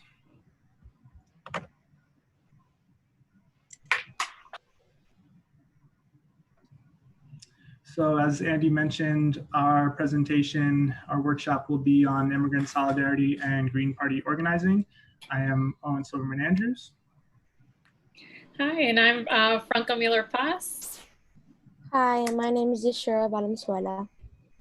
And here is a little bit more information about us and how to contact us if you have follow-up questions or want to get involved with the work that we're talking about. There are Twitter handles and email addresses there. Okay, so before I begin with a quick rundown of our agenda and our objective for our workshop, I wanted to make some connections to topics that other speakers addressed today. And so when Marsha was talking about her presentation, I want to connect that to immigration, and that U.S. immigration policy and U.S. foreign policy are built on a foundation of white supremacy, and that is threaded through and in the background of everything that we'll be talking about as well. As Bill was talking, I was thinking about how connected immigrants' rights and workers' rights are, and how tightly knit those two issues are together. And as Christina and Renaud were speaking, the most likely person to commute to work on a bicycle is actually a Latino man. And so often bike infrastructure is presented as something for gentrifying white folks, and there is a complex role in that relationship between race and the urban environment, but the folks who bike to work most often are Latino men. So we can see, throughout the Green Party that we are an intersectional party, and I wanted to make those connections before moving forward. So our objective is that you all will be able to contrast party immigration platform planks between the Green Party, which is what we're focusing on, and the absence of those justice platform planks in the other corporate parties. You'll be able to relate these distinctions to local immigrant solidarity organizing and identify ways that those two pots of work actually overlap. And we'll also give you some nuts and bolts examples of how we've been integrating immigrant solidarity work and outreach into recent campaigns by Greens here in Maryland. As we go through our presentation, I hope that you'll keep in the back of your mind a question that we have posed as our warm-up. You can throw it into the chat if you want, but what's your most radical idea about immigration? And because we are looking to expand the conversation and move forward what we think is possible and what mainstream society and governance and organizers think is possible. So before this assembly, I did a review of the current Green Party of the United States platform as it relates to immigration, and I pulled out a few pieces of the platform that really contrast with the other parties. And I think before I go into some of those details, one thing that's really important to note is that our most recent platform from 2016, in the Trump era, in which immigration justice work has become a central part of the resistance work of Democrat Party organizers, we've seen some of the ideas from our platform begin to trickle into mainstream conversations within other parties, including the Democrats. And I think it's important to note that as a win, as a bottom-up grassroots win, that our platform is becoming more mainstream, and also an opportunity for us to go back to that warm-up question of how can we push our own platform in a more radical, sweeping direction, so that as common sense reforms that we've been proposing for a long time begin to be adopted by other parties, we're continuing to push the conversation further and further out. So a few places where I really see the Green Party's platform in contrast to that of other parties is a recognition by the Green Party that the root causes of immigration are very important. They're not separate conversations between foreign policy and trade policy, environmental policy, and military policy and immigration, that those things are very interconnected. And so that the root causes of immigration to the United States are caused by US policies, US imperialism in other parts of the world. So one thing that I noted in the platform was the recognition that unfair US trade policies, including the blockade of Cuba, including CAFTA, the Central American Free Trade Agreement, and NAFTA, the North American Free Trade Agreement, and other fast-track trade agreements that are bilateral. These are all things that both Republicans and Democrats have supported for decades, and which cause an increased pressure for people in Latin America and other parts of the world to leave their countries through a process of forced migration and come to the US. Next piece of it is environmental policy. I think we've been seeing environmental refugees numbers increase over recent decades, but looking forward, this will unfortunately be a much larger part of the immigration conversation. And the only way that we can prevent even more massive amounts of environmental refugees from being forced to leave their homes is by implementing a Green New Deal and other forms of environmental justice platforms. The third piece is human rights. So human rights violations in other parts of the world destabilize those societies and often lead people to seek different conditions, better, safer conditions, hopefully in the United States. And the fourth part is US militarism and imperialism, intervening in the democratic elections in other countries, overthrowing governments that are friendly to working class people, has been a mainstay of US foreign policy for a century and a half at least. And that is something that causes people to leave their countries and come to the US. So specifically, the Green Party platform calls for closing the School of the Americas, which is a place where Latin American soldiers are trained and then sent back to their country to carry out harmful policies towards people who live in those countries. So a few more things that the platform calls for.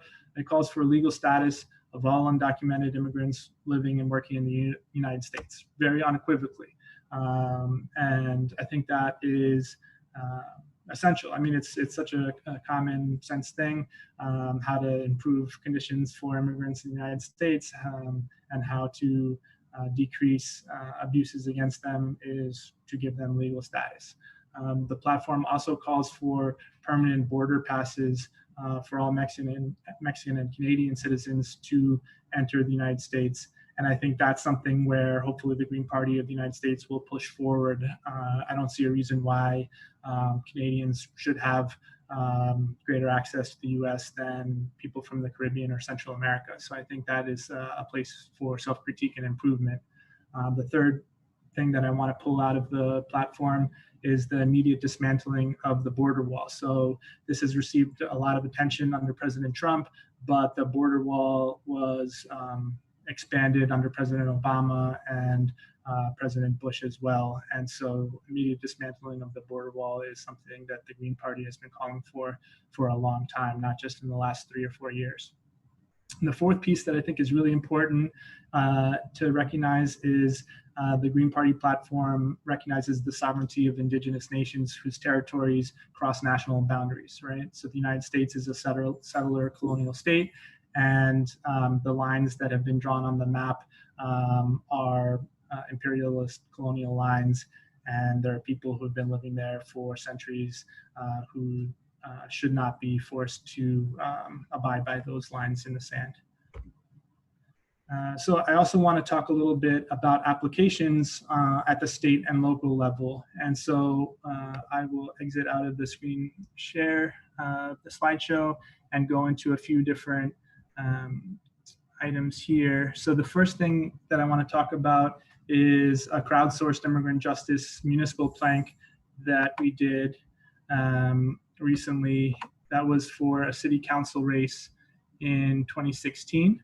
And if I can just pull it up here. So the way that worked is we talked to immigrant justice organizers around the city, and they provide a lot of great ideas for policy that we then put together within 4 categories around housing, education, safety, and workforce development or workers' rights.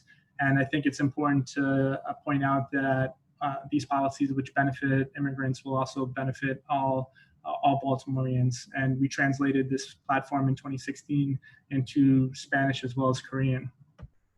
So the next thing that we did in 2016 is we created a white paper that was pretty widely distributed on foreign policy in Latin America. And I will send out all the links to this, but that was something that all the congressional candidates of the Green Party that year worked on together, and there's some really great ideas, some of which were ahead of their time. The next thing that I want to mention, which is very practical, so we're in a moment of economic crisis, and that is putting extreme strain on the media outlets that we have. And one thing that I've heard consistently over my years with the Green Party is kind of a love-hate relationship with media. You know, we want more coverage, but often have antagonistic relationships with outlets and reporters who don't cover us enough. So one thing that we did in 2018 was we purchased advertising space in a local Spanish language newspaper to push out the platform that Andy and Glenn were running on. And I think that's really important. One of the few non-corporate sectors left in the media is smaller scale, multilingual platforms like Somos Baltimore Latino.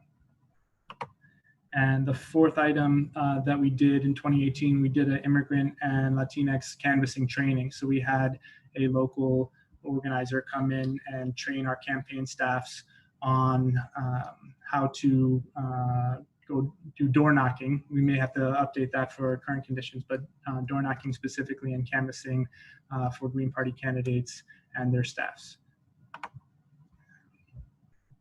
So with that, I will, oh, one more thing I want to mention. I think this map really is useful because it shows places where local counties in Maryland have contracts to house ICE detainees.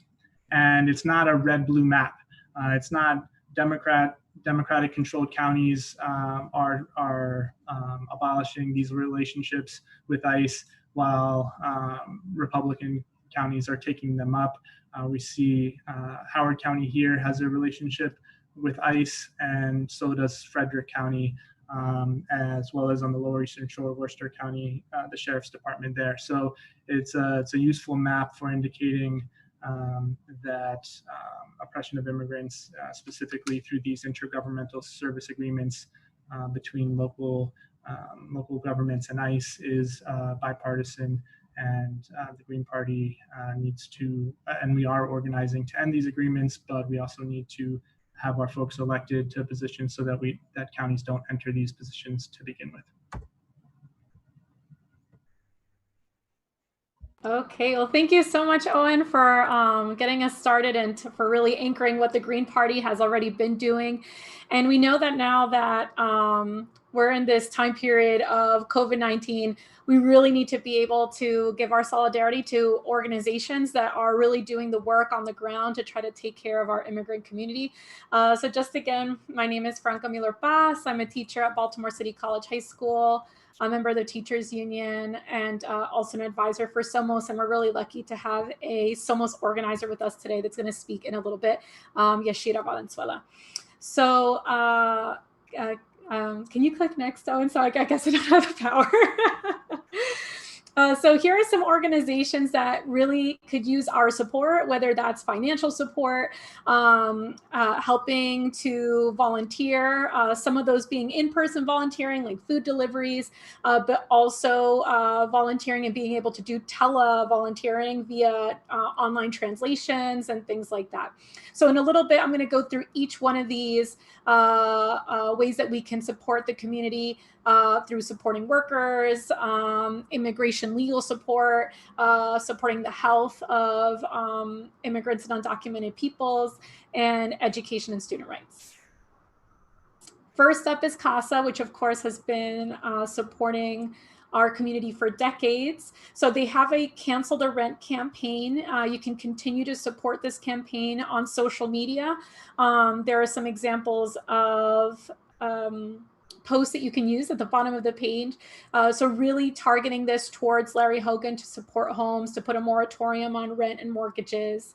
Their next campaign is their Solidarity Fund. So as we know, many undocumented people, all undocumented people, didn't get to receive those checks that came from the government as part of the CARES Act.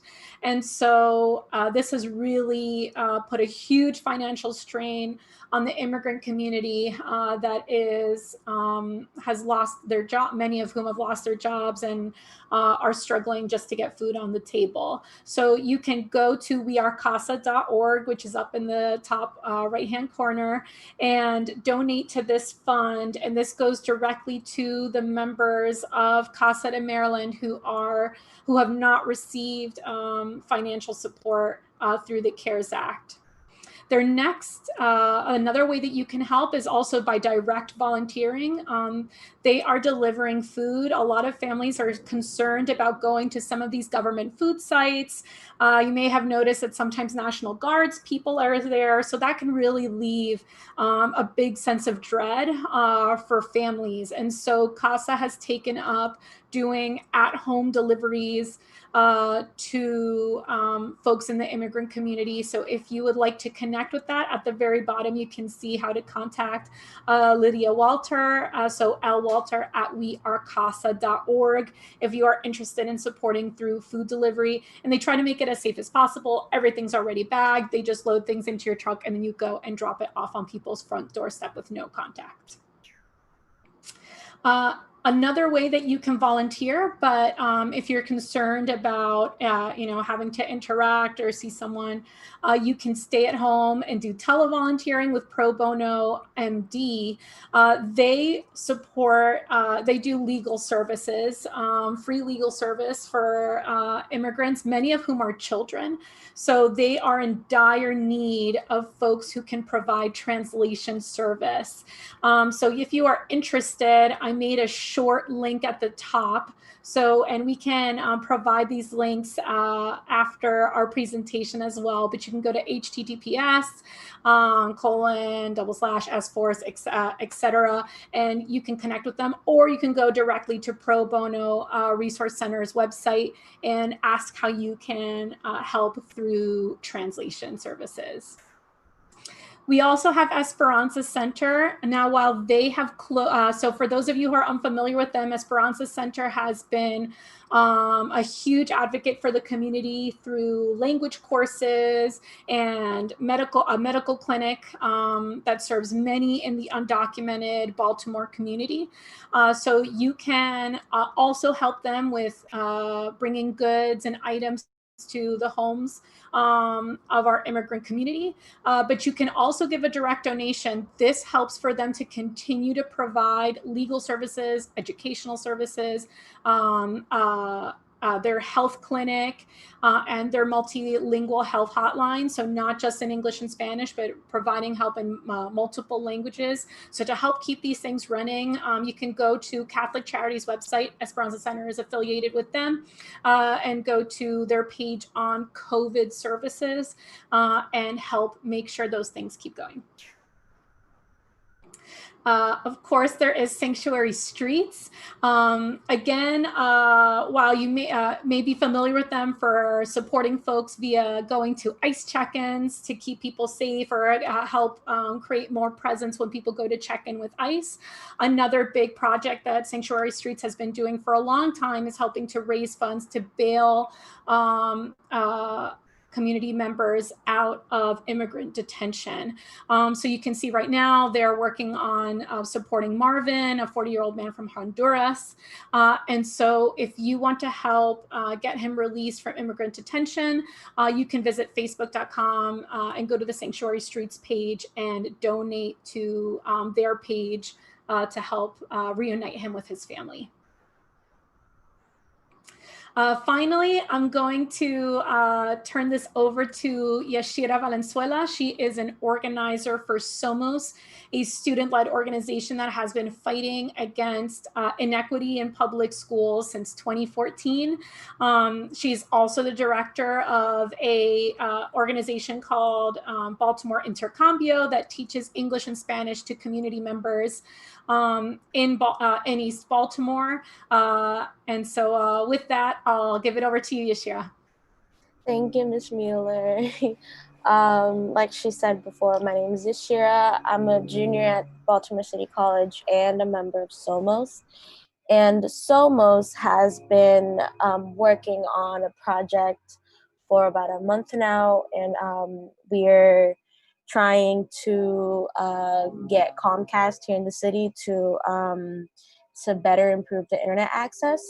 And we did that by creating a letter to them with the help of the Baltimore Digital Equity Coalition. We sent out the letter with 3 demands, them being to, 1, open all the hotspots in the city, including the hotspots that are in families' modems in their little internet boxes, for free. 2 is to have to make the Internet Essentials package free until 60 days after the restoration of all schools in the city. And 3, to increase internet upload and download speeds for families who have the Internet Essentials package. And we sent the letter out on Friday. And so the next steps for that, we held a press conference on Tuesday to share it to the public. And we got a lot of good reviews from there. We got interviewed by a lot of media outlets, and right now we're promoting the digital divide on our social medias, which is on your screen right now, and through different other interviews like with Somos Latino Baltimore and etc. And our next steps are working with other organizations around the United States, like with Philly and others in New York, to see how we can better share our goals and improve it.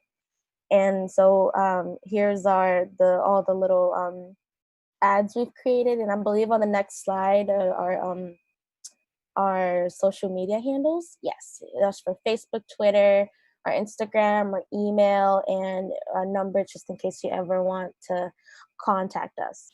And so the English-Spanish Intercambio, it's a program I've been directing. I started directing my junior year.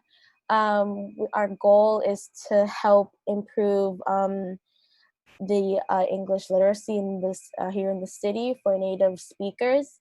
And it's all, how can I say it? It's my pride and joy because we we like to it's all student led. All I do for the tutors, who are all high schoolers at Baltimore City College and Baltimore School of the Arts, is I look up the materials they need for their participants and I share them, and they do the rest.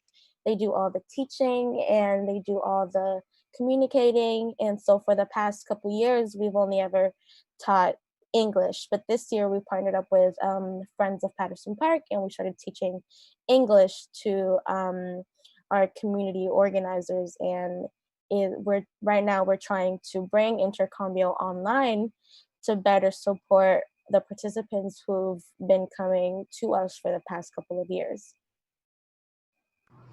And so thank you so much, Yashira, for sharing about that. And it's been a really powerful campaign.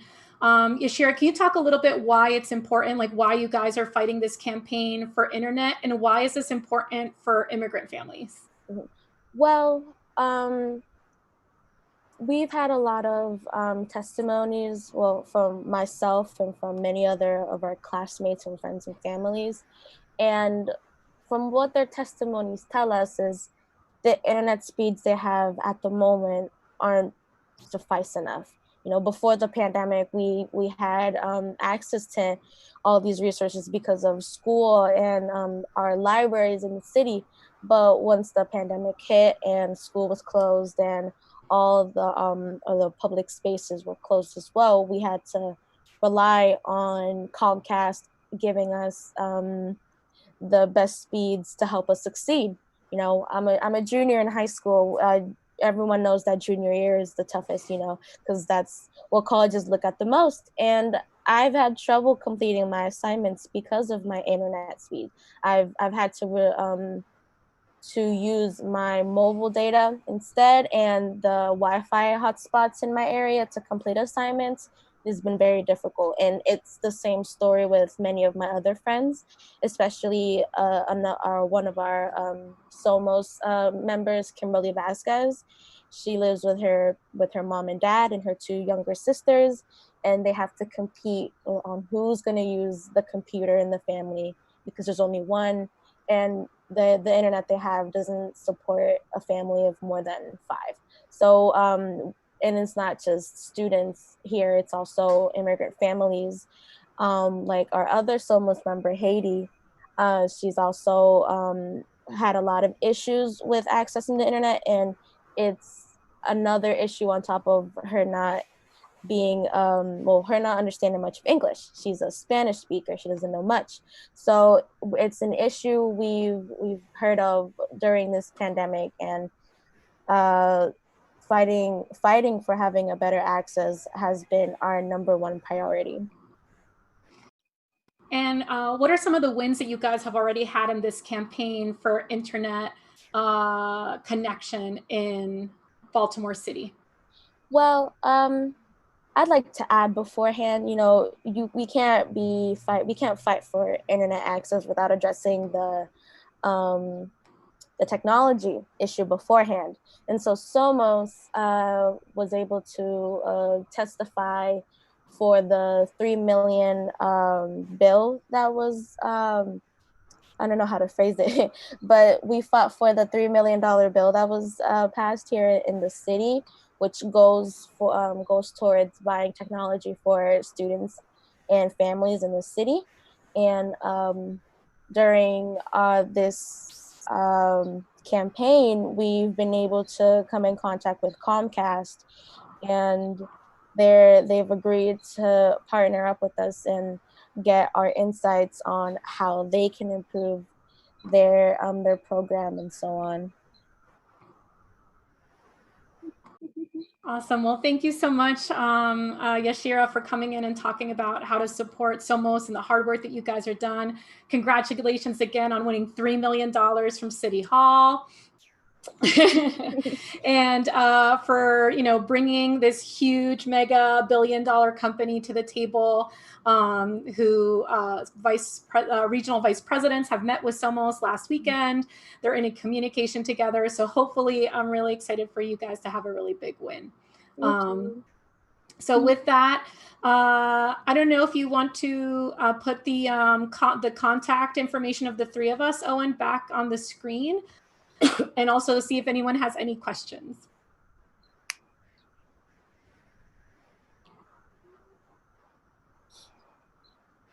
So if you have any questions, you can place them into the chat.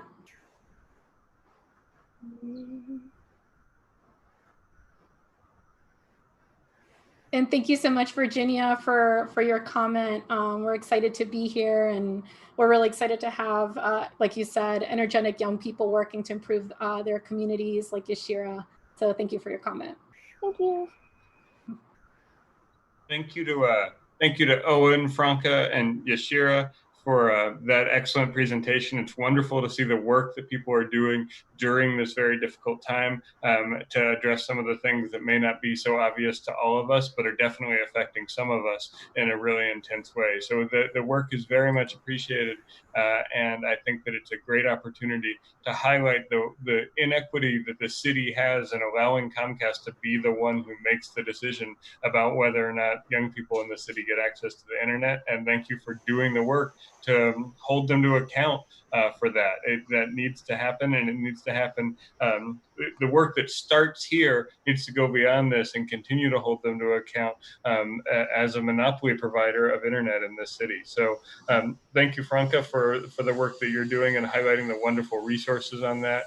And Owen, for really pointing out the places where we can make serious distinctions in policy and platform in order to be able to build the power of the Green Party to address these life and death issues for folks. So I think I don't see any questions popping up. So if you do have questions, contact for everybody is available in the chat. And then, Margaret, do we have Kali here?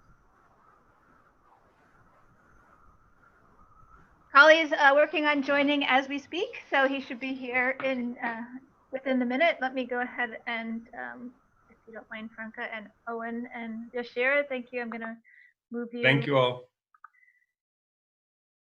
And Kali should be here very shortly.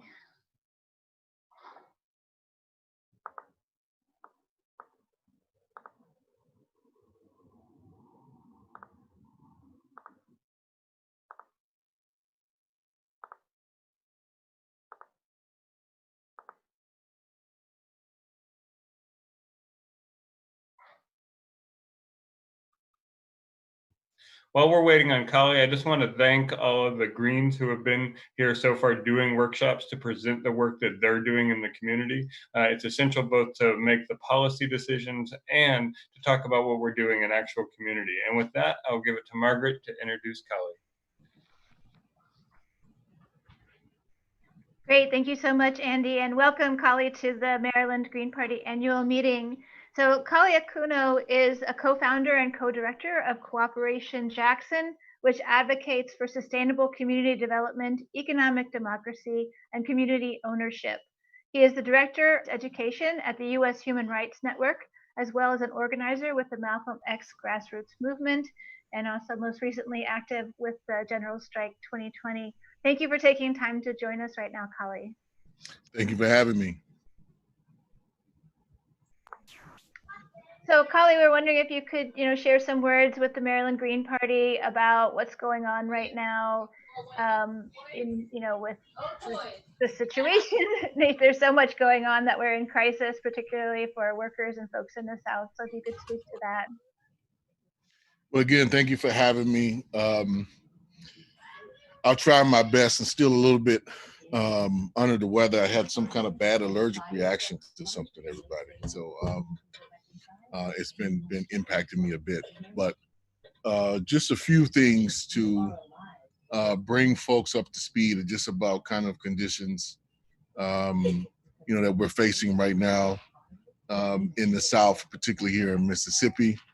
COVID-19 is wreaking havoc in our communities.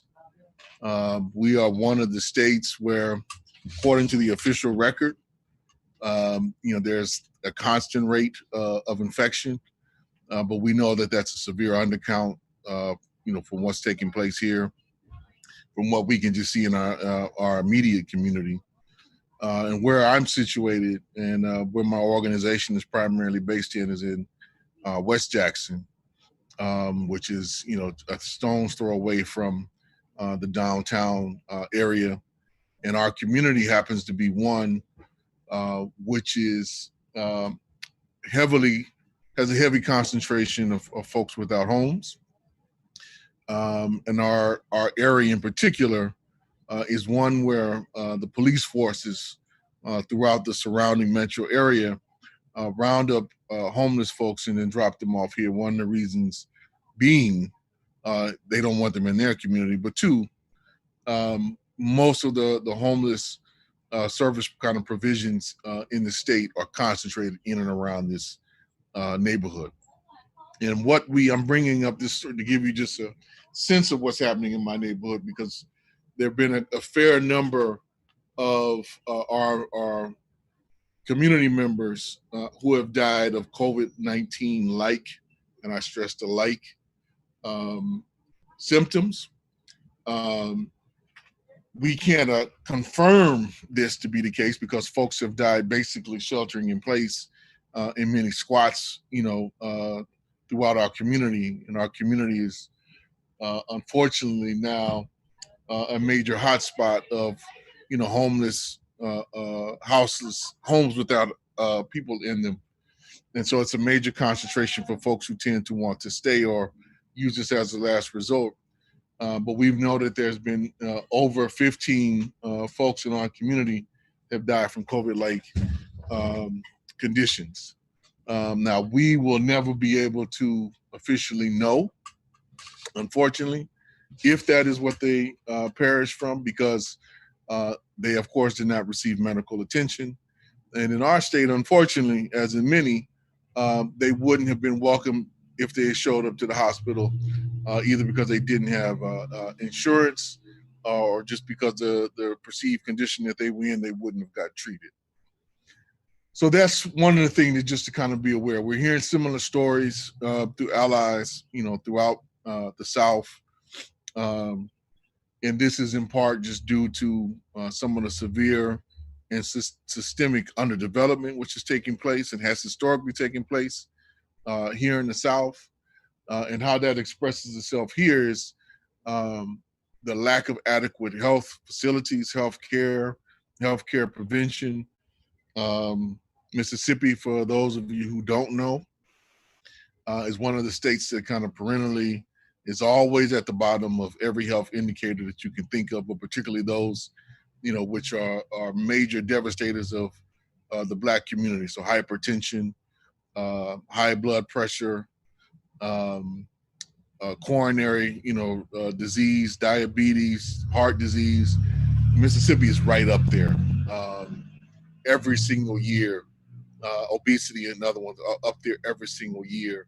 And this is in part due to some of the infrastructure. Mississippi, particularly Jackson, this is the capital and the largest city in the state. It is really not built for walking. It's really built for driving. The nearest grocery store, real grocery store to me, is 3 miles away. So I have to, drive to get, overpriced fresh fruits and vegetables, say for those that I grow in my own yard or those that Cooperation Jackson is able to provide. But for, the average resident here, that's what you're facing. So, the nature of the food deserts, that's a real systemic problem that we have here. The lack of public transportation is a increasing problem here. We have a bus system, but it's basically inadequate. There's something like 8 routes to service, over 200,000 people, mainly who are poor working class folks, Black working class folks.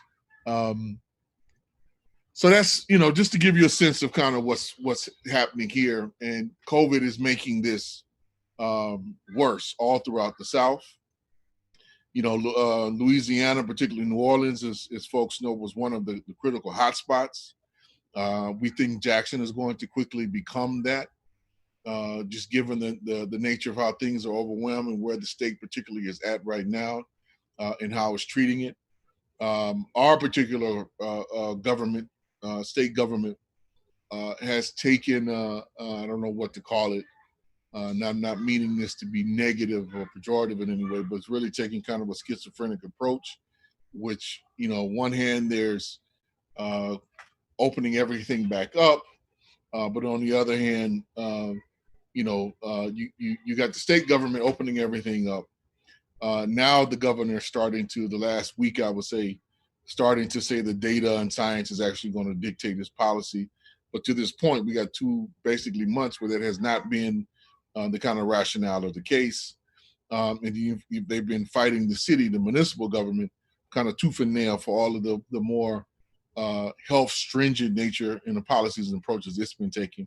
But I'm bringing this up because this is something that's been playing out throughout the South. I mean, you see it in Atlanta, where the governor has opened up, but the mayor of Atlanta has been urging all precaution, telling folks to stay home, trying to alert folks to let people know this crisis is far from over.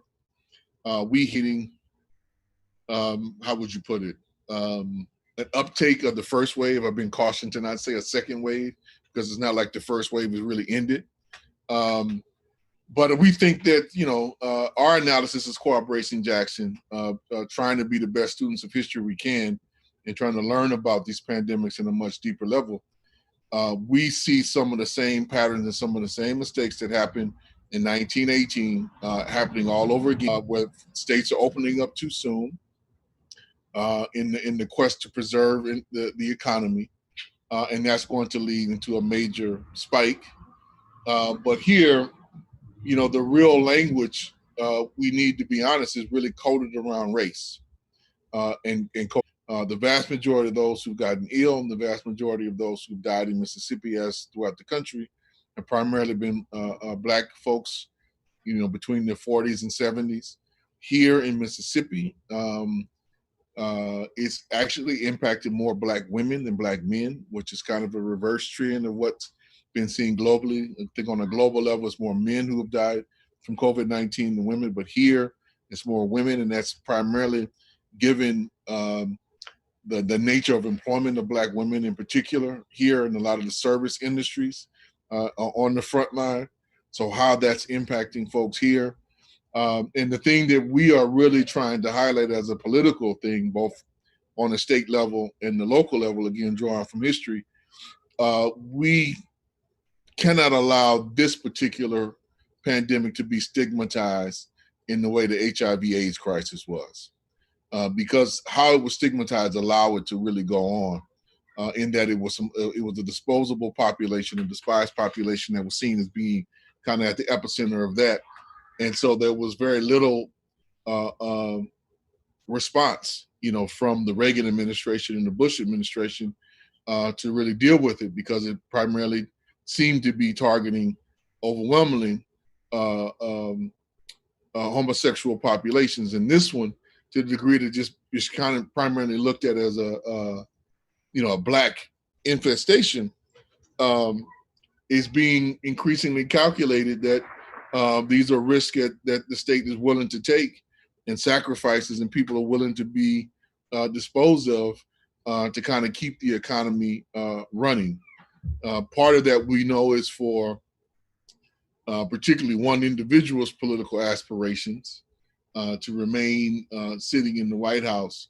But there's some deeper aspects of it, which, I think are really now being brought to bear by what has transpired the last 3 days. Would be remiss to not highlight what is going on throughout the country now in the wake of George Floyd's execution. Let's call it really what it was, public execution, and how the country is basically responded. And this is a buildup, I think, from just centuries now of vulnerable populations being on the end of that knee, being on the end of that boot, and folks, I think, basically just rising up in righteous anger and saying enough is enough. I think this is part of what's sweeping. We had a small demonstration here in Jackson, but it was small because typically when there's something like this, folks concentrate in Jackson all throughout the state, since this is the political capital. This one had a profound difference that I note, was that we saw small in all of the metro cities, in Oxford, in the Gulf South. And that says a lot, that people have decided to take action where they are and not just try to come to where they think the political concentration or the kind of the decision makers are, but to really bunker down in their own community and say enough is enough where I am. And I don't want this to continue happening, whether I'm in Biloxi or Gulfport or Jackson, or Brandon or some of these other cities. So that's a qualitative shift. And I think we're seeing that all, throughout the country, not just here in the South, but I think we're seeing this qualitative shift all throughout the country. I think people's consciousness is rising. I think the real question is, where do we go from here? And how do we kind of really galvanize some of that energy and turn it into a real systemic program? And I think this is where the Green Party, I think, has a critical role to play and to step into, right? And try to lead with the concrete program of radical transformation of this society, so that everyone, can really find a political home, which is clearly missing for the vast majority of people who don't see themselves expressed or their interests and needs expressed in either the Democratic Party or the Republican Party. And I'm saying that based on objective fact, because those are still the two kind of, big boys on the block, if you would. But the reality is, more than 50% of the folks in this country don't typically vote. So there's a lot of folks who I think are looking for not just a political home, but something, institution, a party, political force that's actually going to represent and fight for their interests. And that's where I think, this is a vehicle that has to step in and fill that void. And I think, where Maryland, Green Party, where all of you, I think, who are listening, think about how you fill that void. I mean, I think this is what we need to be really stepping into, I think, in this moment.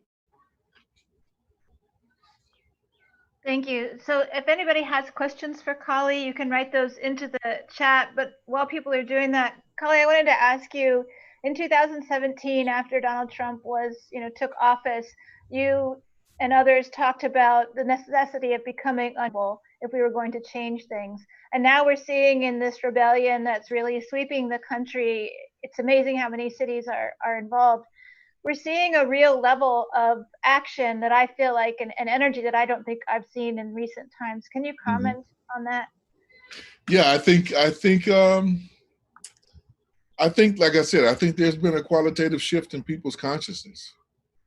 I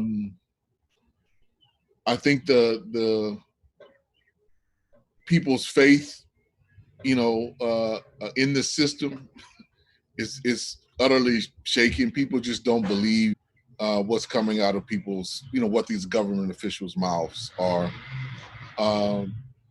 And figuring that, justice is only going to be really executed by broad community action. I think that's, what's clearly a demonstration of what's going on. And I think you can see this building, quite honestly, over some years. I think, what we tried to lay out in Ungovernable, we saw about, by my reckoning, there was about 7 or 8 months of real concerted action that took place when, Trump was inaugurated.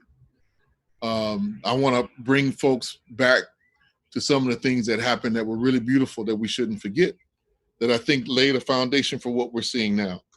So one of the first actions that committed was when he executed, what it was less than 48 hours when he was in office, his travel ban. and they started arresting people at airports when they were coming in New York and DC and several other cities, Los Angeles, San Francisco. There were these spontaneous rallies and organized rallies, combination of both, that happened to defend people at the airports. That was one that really kicked off, and there were thousands of people, who showed up in defense of human life, fighting against the racism and the xenophobia that under the Trump administration was espousing and continues to. Then there was the actual actions that happened at the inauguration that said further, where we saw some vicious police tactics where they infiltrated the group and then they arrested, I think it was over 100 people, and eventually that case wound up being, thrown out. Then there was the Women's March, and that continued, if we remember, for about 6 or 7 months. And then I think one of the things that happened, which we have to fight against this time, and I hope folks really take heed to this, is that there was a kind of a NGOization of the resistance that happened, which took folks out of the streets, right, and more into, well, here's this petition, here's X, Y, and Z. Now, mind you, staying in the streets when you don't kind of own and control the means of production, and you don't have the kind of direct ability to fully sustain yourself, it's hard. But where the results actually happen is in these actions that take place. We should not elude ourselves into thinking that, one of the officers, let me stress this, one of the officers who killed Floyd, the only reason that he was arrested was because the folks in Minneapolis and then throughout the country took to the streets. If that hadn't happened, best believe he'd just be on a desk somewhere right now, or chilling somewhere right now, maybe on administrative leave. But it was the immediate reaction of the people which really set the tone, and I think just not let this slide. Now, there's been a buildup. What happened with Aubrey in Georgia, what happened to the sister in was it Tennessee? There's things have been building up, I think, to a boiling point, and I think this one, just kind of lit a fuse, and frustrations, of all kinds, I think, are really erupting. But I think the question really is now, how do we sustain this? Where do we go from here? I don't want to take folks out of the streets. In fact, I think we need to get organized in a way that we can not only get in the streets, stay in the streets, but actually take command of them. And that's going to take a higher degree of organizing than I think many of us have seen and experienced in quite some time. But best believe there are folks who have that kind of knowledge and experience, who are in our communities. And I think we just have to find some way to bridge that with the broad democratic discussions that we need to be having, and start having, before each of these protests, instead of calling press conferences, let's pull ourselves together and let's start having assemblies and figuring out what it is we want to do, how we want to, commit to redirecting society, starting in that moment and moving forward. And we need to start being involved and taking more leadership in these types of steps and engagements. I think clearly there's a broad willingness to take risks, to explore, that you see everywhere. But I think, we cannot let the default position of just being satiated by calls to just do things, peacefully, whatever that means by whatever somebody's definition of that is, and really try to figure out how do we step up the heat, not take it off in this time period, because the game is pretty much written. I think most of us know how this is. So like the police officer, it was very telling, that when they came out, and I saw this live on the news yesterday, when they came out and said he was only being charged with third-degree murder, that let me know that they had the autopsy pretty much fixed and were saying that it was going to be something other than a fixation caused directly by the officer.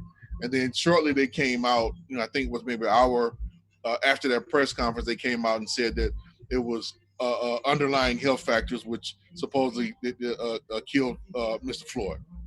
Now, we all know that that's BS, right?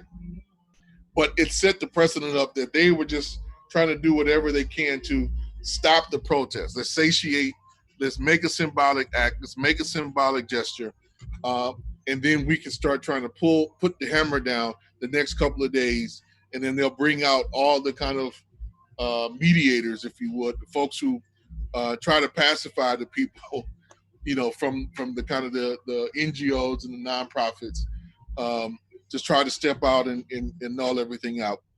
I don't think that that's going to work to the same degree this time. That's where I think this qualitative shift are. I think folks are pretty much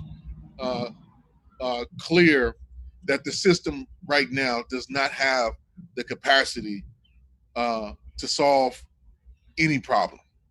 And that particularly with the leadership that's at the helm on a national level, not just Trump, but throughout the country with the Republicans and the neoliberal Democrats, that anything that they have to offer is actually just going to put a foot further on our necks.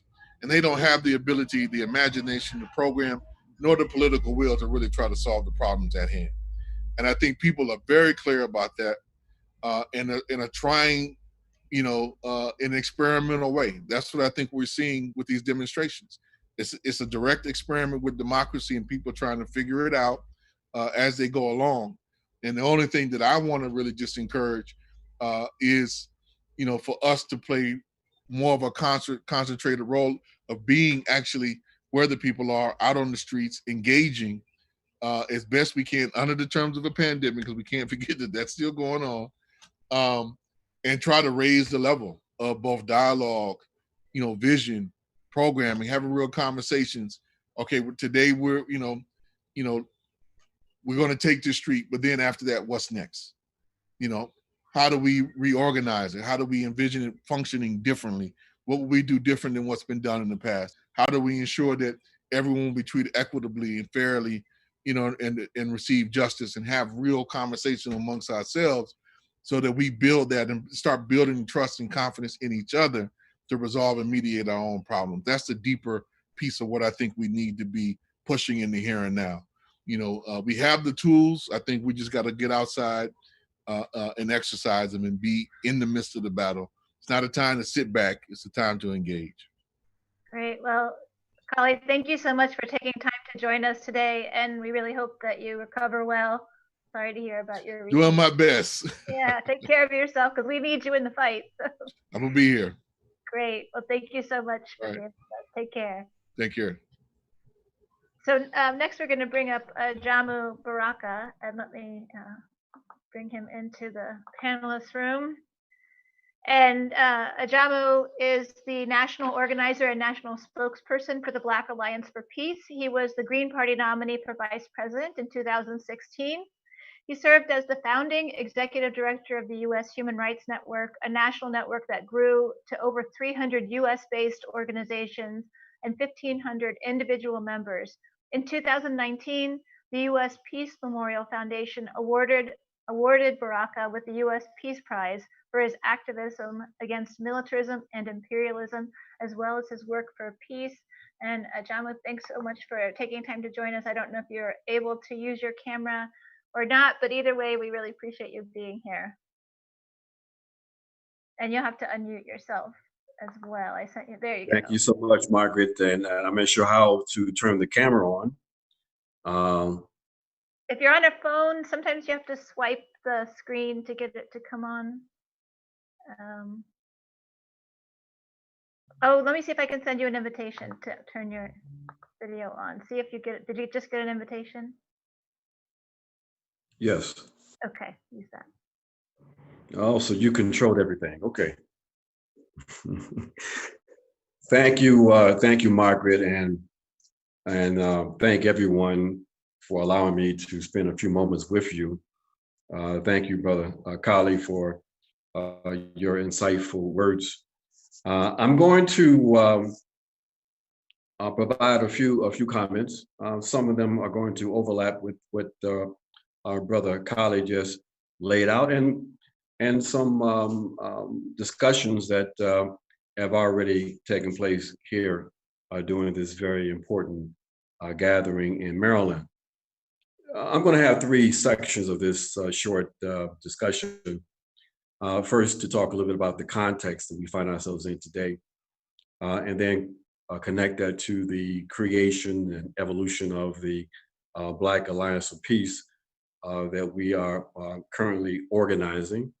And then to end by sharing a few comments related to what I see is the need and the responsibilities facing the Green Party, not only in Maryland, but the Green Party nationally. Well, first, the context. I think everybody understands the context we find ourselves in. Brother Kali touched on it a little bit. Between the time I got this invitation and today, of course, we had the uprisings in these various cities related to the issue of George Floyd. So I guess I have to mention that because, of course, it is informing the current context.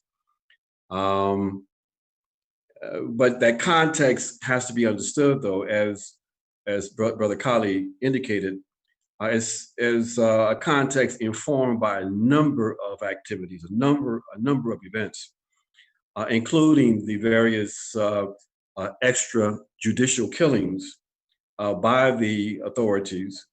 Breonna Taylor, we know all the names leading up to that video that many of you saw with the slow execution of George Floyd.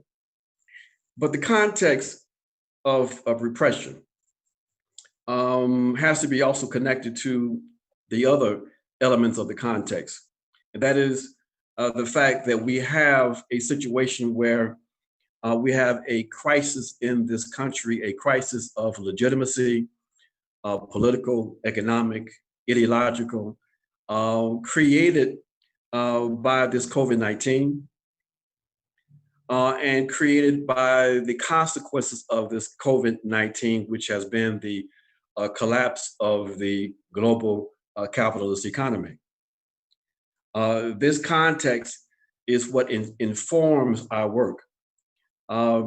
Domestically, what we have is that African Americans who have ended up, along with other colonized people, as the population most negatively impacted by this COVID-19 pandemic. And there are various reasons for that. We're not going to go into all of them at this moment, but we know what some of those reasons are. That basically, Africans in the US never really recovered from the collapse of the economy in 2008, 2009. That restructuring process of neoliberal capitalism has had a devastating impact on our communities. It's been in our communities that the neoliberal concentration of capital resulted in the elimination of healthcare facilities and hospitals as these gigantic capitalist hospital chains concentrated and closed down hospitals that weren't generating the levels of profit that they were looking for. It is neoliberal austerity that has eliminated the state's ability to provide needed social services and support for Black and Brown communities over the last 40 years. It is neoliberal economic policies that have created millions of people in this country without any kind of health care. It is a neoliberal capitalist logic that resulted in all of these industrial processes being cited in our communities, industrial processes in places like Cancer Alley in Louisiana, toxic waste dumps in various of our communities, that have resulted in those illnesses that Kali touched on in our communities. Cardiovascular issues, upper respiratory illnesses, asthma, etc.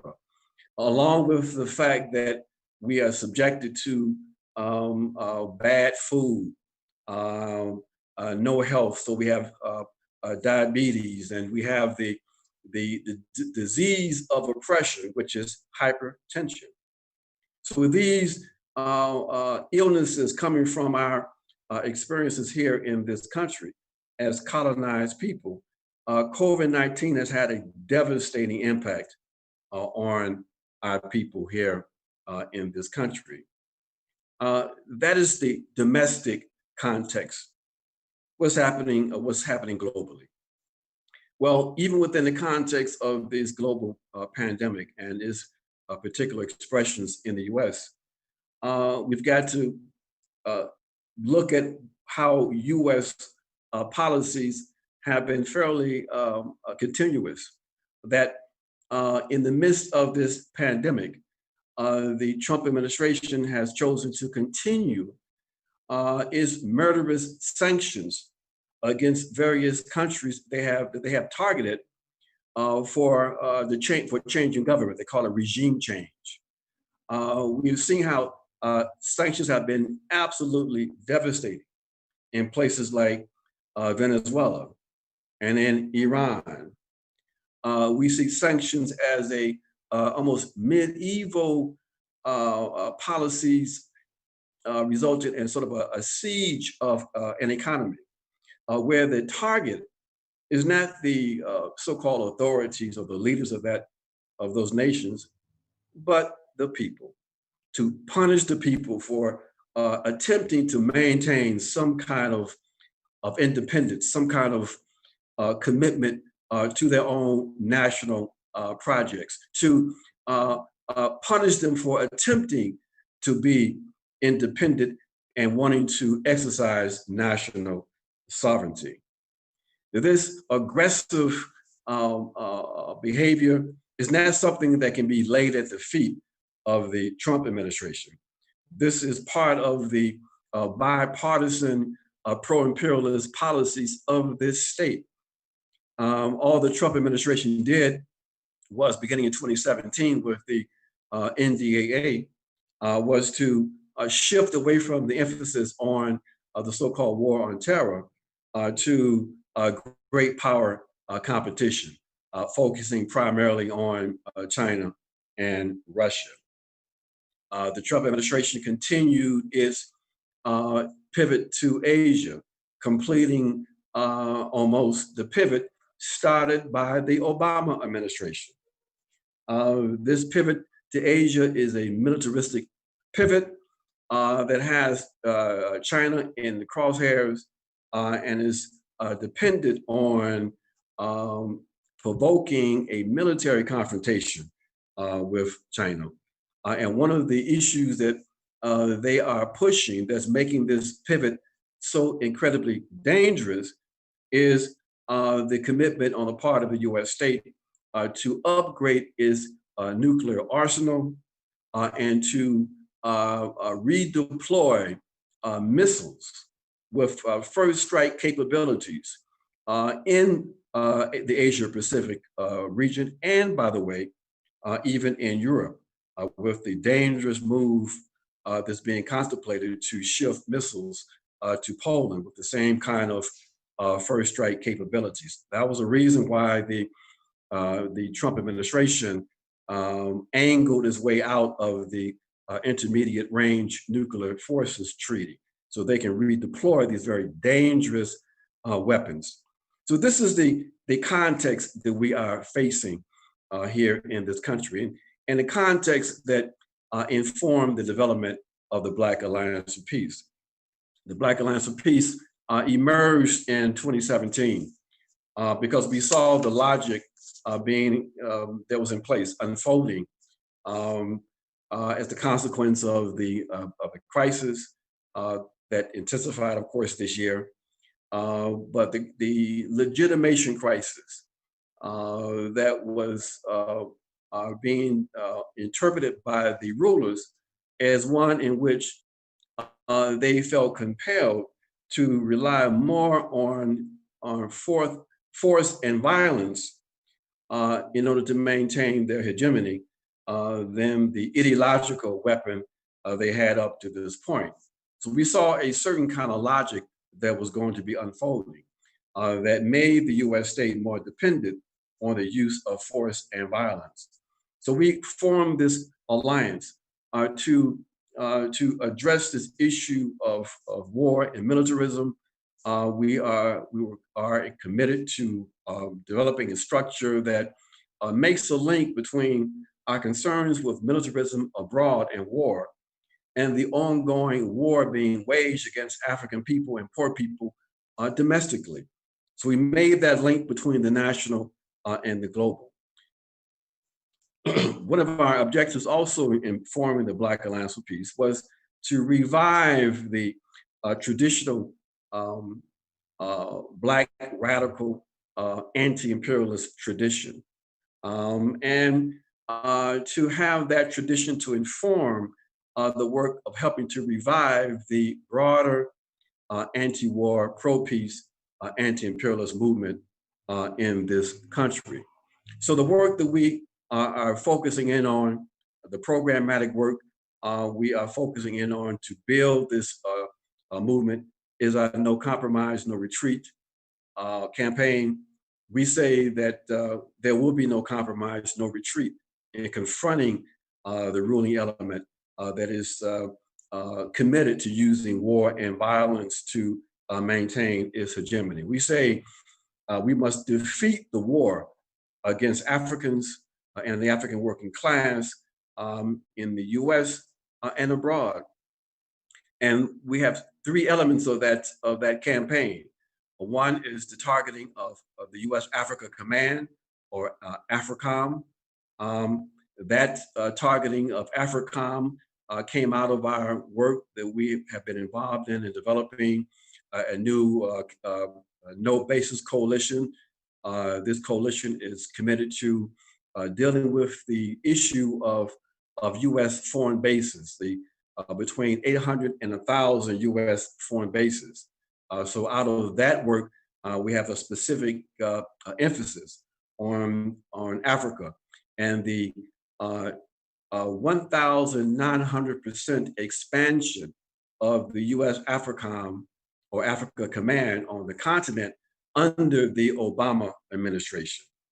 The second piece of our work is domestic repression, of where we are highlighting the elements of the US states or the national security states is repressive apparatus, targeting programs like the Department of Defense 1033 program, the program primarily responsible for militarizing the police forces across the country by transferring military equipment, military grade weapons from the military to police forces across the country, highlighting the Israeli training of police forces across the country.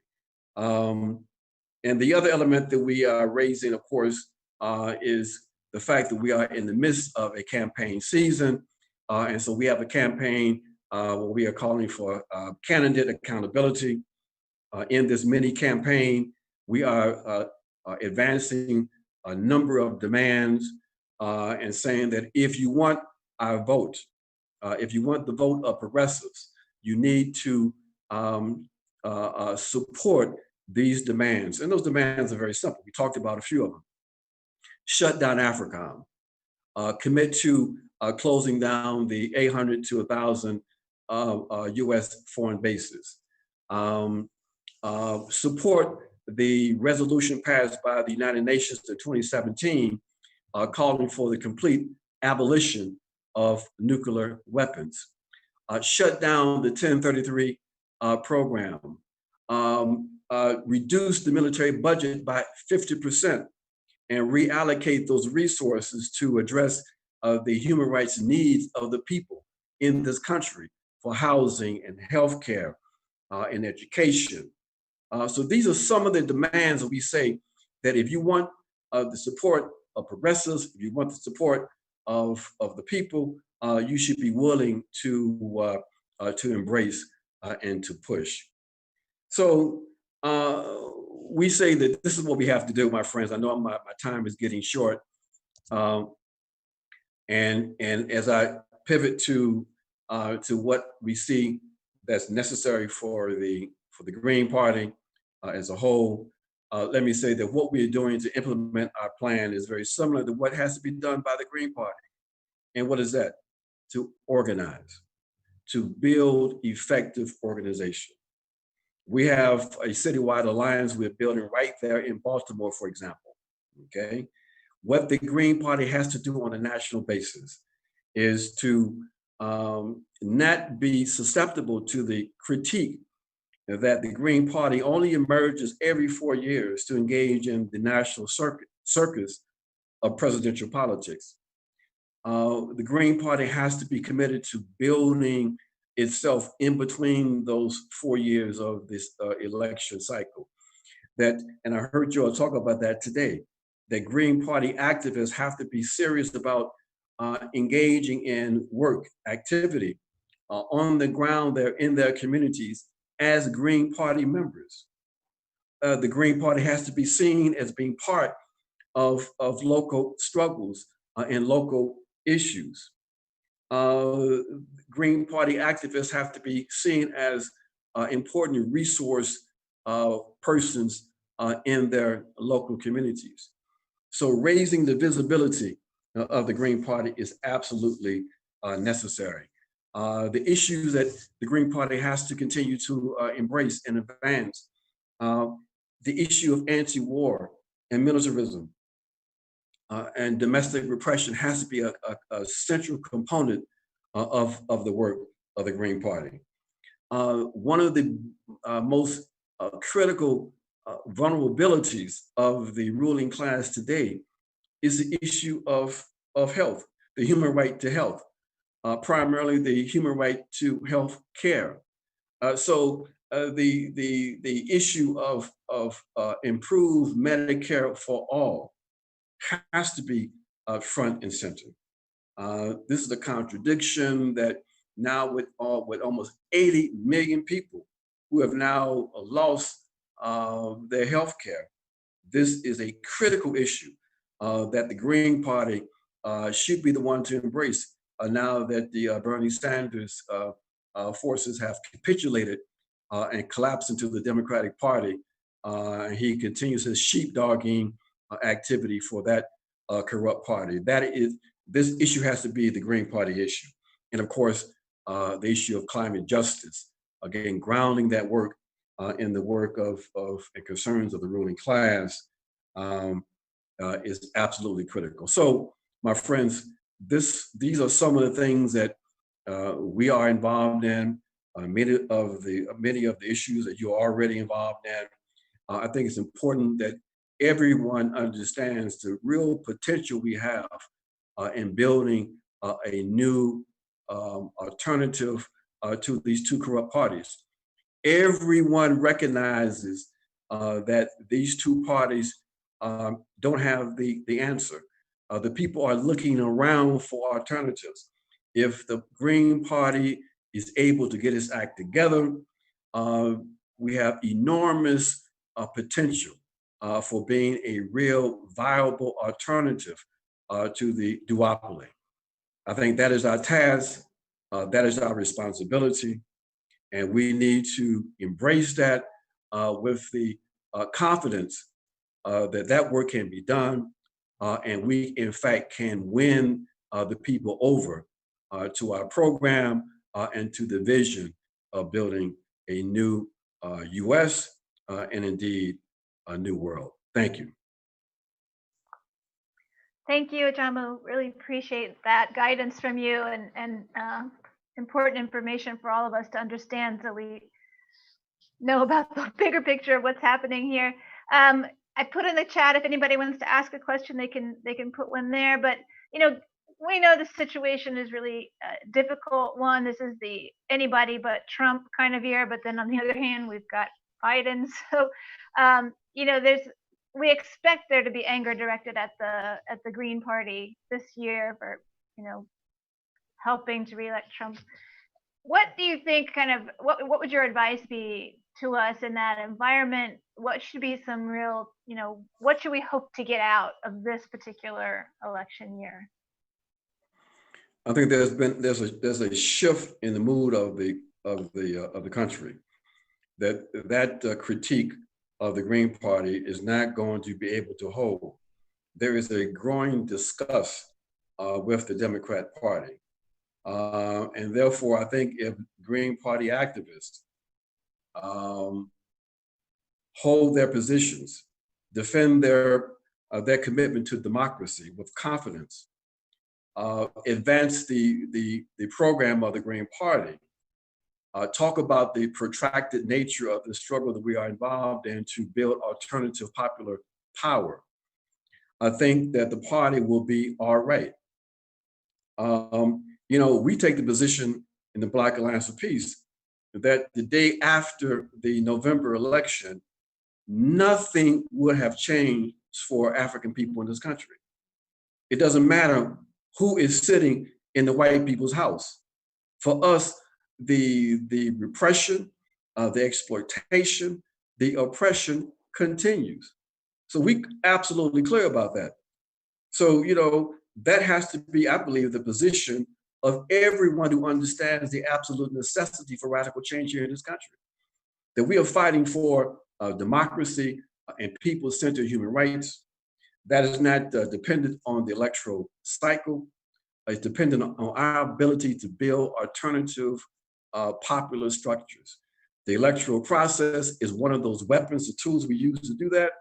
And we're absolutely clear about what we need to be doing, and we're not going to allow ourselves to be bullied by neoliberal right-wingers into supporting a neoliberal fascist represented by the forces that Biden represents within the Democratic Party. Real quickly, look, people have to understand that the real threat for, in my opinion, neo-fascism is not coming from the theatrics of Donald Trump and those elements, as dangerous as they are. Those elements are not in power. Donald Trump barely controls the executive branch. The element that controls the state are the neoliberal transnational elements of the bourgeoisie, okay? So I'm more concerned about that force, that fraction of capital that's been introducing neo-fascist policies, including the attempt to control and police thought. I'm more concerned with that than I am about the theatrics of Donald Trump. And I think that has to be part of our positions as we engage to people in the next few months. Beautiful. Well, that's what we need to hear. Don't embrace it. Yeah, great. Well, I think people are probably overwhelmed. Maybe there's a lot to digest here and a big call to action and responsibility for us. Do you have anything final that you'd like to say or share? Only that, as I said, this is, I think, the responsibility and the task of the Green Party. Maintain faith in the party and in the vision, and don't be reluctant to go out there and share that vision with the people, and understand that we can't predict what's going to happen, but one thing we do know that's going to happen is that this system, as it is presently organized, is not sustainable. Great. Thank you so much. Thank you, Ajamu. I definitely appreciate those words of encouragement that give us what we need to march into the battle that we have in front of us. And so definitely appreciate that. And we're going to take a break for 10 minutes. We'll come back at 4:15, and we're going to talk more about, we're going to build on that message. Margaret and I will give a workshop about why we need the Green Party in the 2020s and why not to be afraid to vote for the Green Party in this election. And then we're going to announce our presidential primary winners, and then we're going to close out the day. So we will see you back at 4:15. Thank you, Ajamu. Thank you, Callie. Thank you to all the speakers in this session. And we'll see you again in 10 minutes. Thank you.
All right, we are at 4:15, and we're entering the last segment here of the assembly. And the next session is one that Margaret and I, your hosts for today, are going to be doing, which is a session on why we need the Green Party in the 2020s. And I think that we've heard a very good case today.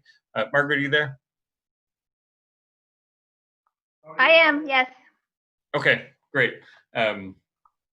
So I think we've heard a very good case today for the situation that we're faced in right now and the history that has led up to this point and where we are as we enter this decade.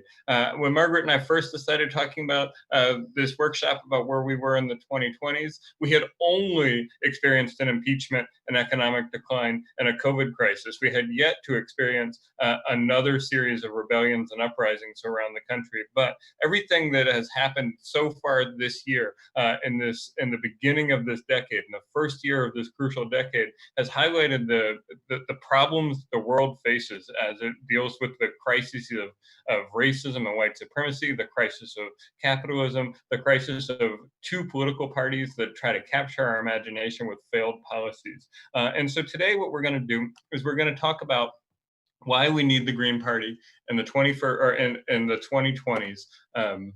Let's see here. And we're going to go through a couple of things in this session. We have 4 goals here. One is to understand the possibilities and limits of the 2020s as a revolutionary decade. 2 is to continue to compare and contrast the green platforms to the platforms of the bought and bust parties on some of the key issues of our time. Next, we want to understand what a vote for Green president in Maryland means in 2020, and then we want to take some next steps. The choice that we've been given and we are told is the most important election of our lifetimes is one between barbarism and austerity. That is not a good choice. We have to fight for there to be something better, because otherwise that choice basically breaks down to, do we want the boot or do we want to lick it? And I think that our framing as the Green Party has to be to say that those options are not acceptable, and we refuse to be bound by those choices, because we know a better world is possible and a better world is necessary, and that there's no better time for it to start than here, and there's no better place for it to start than now. Other way around. But anyway, so with that, I'm going to go ahead and turn it over to Margaret, and we're going to talk about possibilities and limits. Great. Thank you so much, Andy. So I think, Kali and Ajamu really set it up very well for this next discussion. And as many of you know, my day job is co-director of Popular Resistance with Kevin Zeese. And for the last few years, we've been talking about, as we've interviewed and talked with various leaders around the country, the 2020s as a decade of transformation, as a time when the many crises that we're facing, both domestically and globally, were going to come to a peak, and that there would be a breaking point, that things would have to change. And that's one reason why we created the Popular Resistance School, so people could understand how social transformation occurs. Never in our dreams did we imagine that kind of tipping point of the crises would come so early in the 2020s, but here we are, almost halfway into the first year of that decade, and we see a global recession, a pandemic, record unemployment, a social safety net that's continuing to fall apart, incredibly repressive violence by the state against its peoples, and people are finally getting fed up with that. And so we're in a really precarious position, and this is why I think the Green Party is critical, is that when there's this kind of upheaval and this kind of energy for change, those who have the vision and the organizing to achieve change are the ones who are most likely to succeed. And so when this vacuum is created, if the right, and they have a lot of tools because the state is aligned with them, we could see ourselves, we're seeing this real tension in the country, and it's shown by the picture here. We have people that are, basically say we want to reopen, doesn't matter if human lives are going to be sacrificed. but we have to keep the economy going and capitalism going. And then on the other side, we see people who are saying, no, health is a priority. We know we need to stay home. We need to protect ourselves. We're seeing this real tension, and it could go really either way. And to think of us going in a further repressive fascist direction is a scary thought. And that's why it's, it feels like a lot of weight, but it really is a responsibility of those of us who are in a political party, and many of us are activists, to really put our energies into organizing right now and use this opportunity. So I wanted to talk a little bit about 3 kind of top issues that are central to the Green Party. And the role of third parties throughout history in the United States has been to shift the conversation, even when we don't win office. And of course, we all know that Greens have won various levels of offices across the country. But even when we don't win, we change the conversation, we change what's possible, we put forward a vision. And I think right now, the vision that the Green Party has is very much in alignment with what the majority of people in the United States would like to see, and what people who are active in social movements would like to see. So I wanted to give you some information so that you would be able to talk to people and show them how the Green Party really stands out on these basic issues, these important issues, compared to the Democratic and Republican parties. And we know that for voters, the number one issue has been, I don't know if it is right now with the uprising that's going on, but it has been healthcare. And of course, with the pandemic, we're seeing tens of millions of people losing their jobs, and with that, their health insurance. And we're seeing how the system was literally unprepared to deal with this kind of a pandemic. In a country that spends the most on healthcare, that claims to be the richest in the world, we are operating at a third country level when it comes to handling this pandemic. So how do the Greens and the Democrats compare to healthcare? And I made a little table to make it easy for you, but the basic components or facets of our healthcare system that we need in order to have a system that functions for health and not for profit, the Greens are far superior to what the Democrats and the Republicans are putting forward. And I looked at the platforms of Joe Biden and Donald Trump, to their positions to represent the Democrats and the Republicans. The Greens advocate for a universal healthcare system. Democrats, if you look at Joe Biden, what he's basically saying right now is we need to improve the Affordable Care Act. The Affordable Care Act is never going to be universal because it's based on a private insurance system, and people still have to be able to buy into it. So there are always barriers for people. The Republicans aren't even saying that we need the Affordable Care Act. They've been pushing a reducing of the quality of our health insurance so that the price goes down, a regulation of health insurance. So their system would also never be universal. We need a public system because private systems are inherently expensive and inefficient and bureaucratic, but with a publicly administered, publicly financed healthcare system, it's one system that everybody's in it. It's very simple. It's not bureaucratic. It also saves a lot of money that way. And the Democrats, the Greens are calling for a fully public healthcare system. The Democrats are calling for a mixed, some public insurances for Medicare and Medicaid, maybe a public option. But other than that, we have private part, and the Republicans are pushing for full out privatization and what they call competition between states, allowing insurance to be sold across state borders. It's I don't want to get too wonky, but that basically would, like we see with everything else, it would drive a race to the bottom in the quality of our health insurances. Comprehensive is critical. We have to stop treating our bodies, I call it body part medicine, like we'll take care of your lungs and your heart, but not your teeth or your eyes. We're one human being, and we need, our health is connected, and we need health insurance that covers everything. And that's what the Greens are calling for, is comprehensive benefits, mental health, dental, vision, hearing, reproductive health, everything. Democrats, no. Republicans, same thing. Financing. In the United States, even people who have health insurance are still unable to afford health care, because once you pay your premiums, you still have to pay copays and deductibles. The Green Party is saying no, healthcare should be paid for up front through taxes. And there are various ways that we can do this to make sure that it's not a burden, that it's a progressive sort of financing, so that when you need care, you're not making a financial decision. You just go walk in and you get the care that you need. You don't have to worry about what the cost is going to be. Everybody's contributed in already through their taxes. Democrats are continuing to push, people need to buy health insurance, pay premiums, co-pays, deductibles. They're not going out of that. And I think that Republicans would like to push it all towards all of it onto the public. And, their whole small government kind of ideology would say that, people can get the healthcare that they can afford. In terms of choice, a single payer healthcare system or a universal publicly financed healthcare system allows people to choose where to go for their healthcare because every health professional is in it.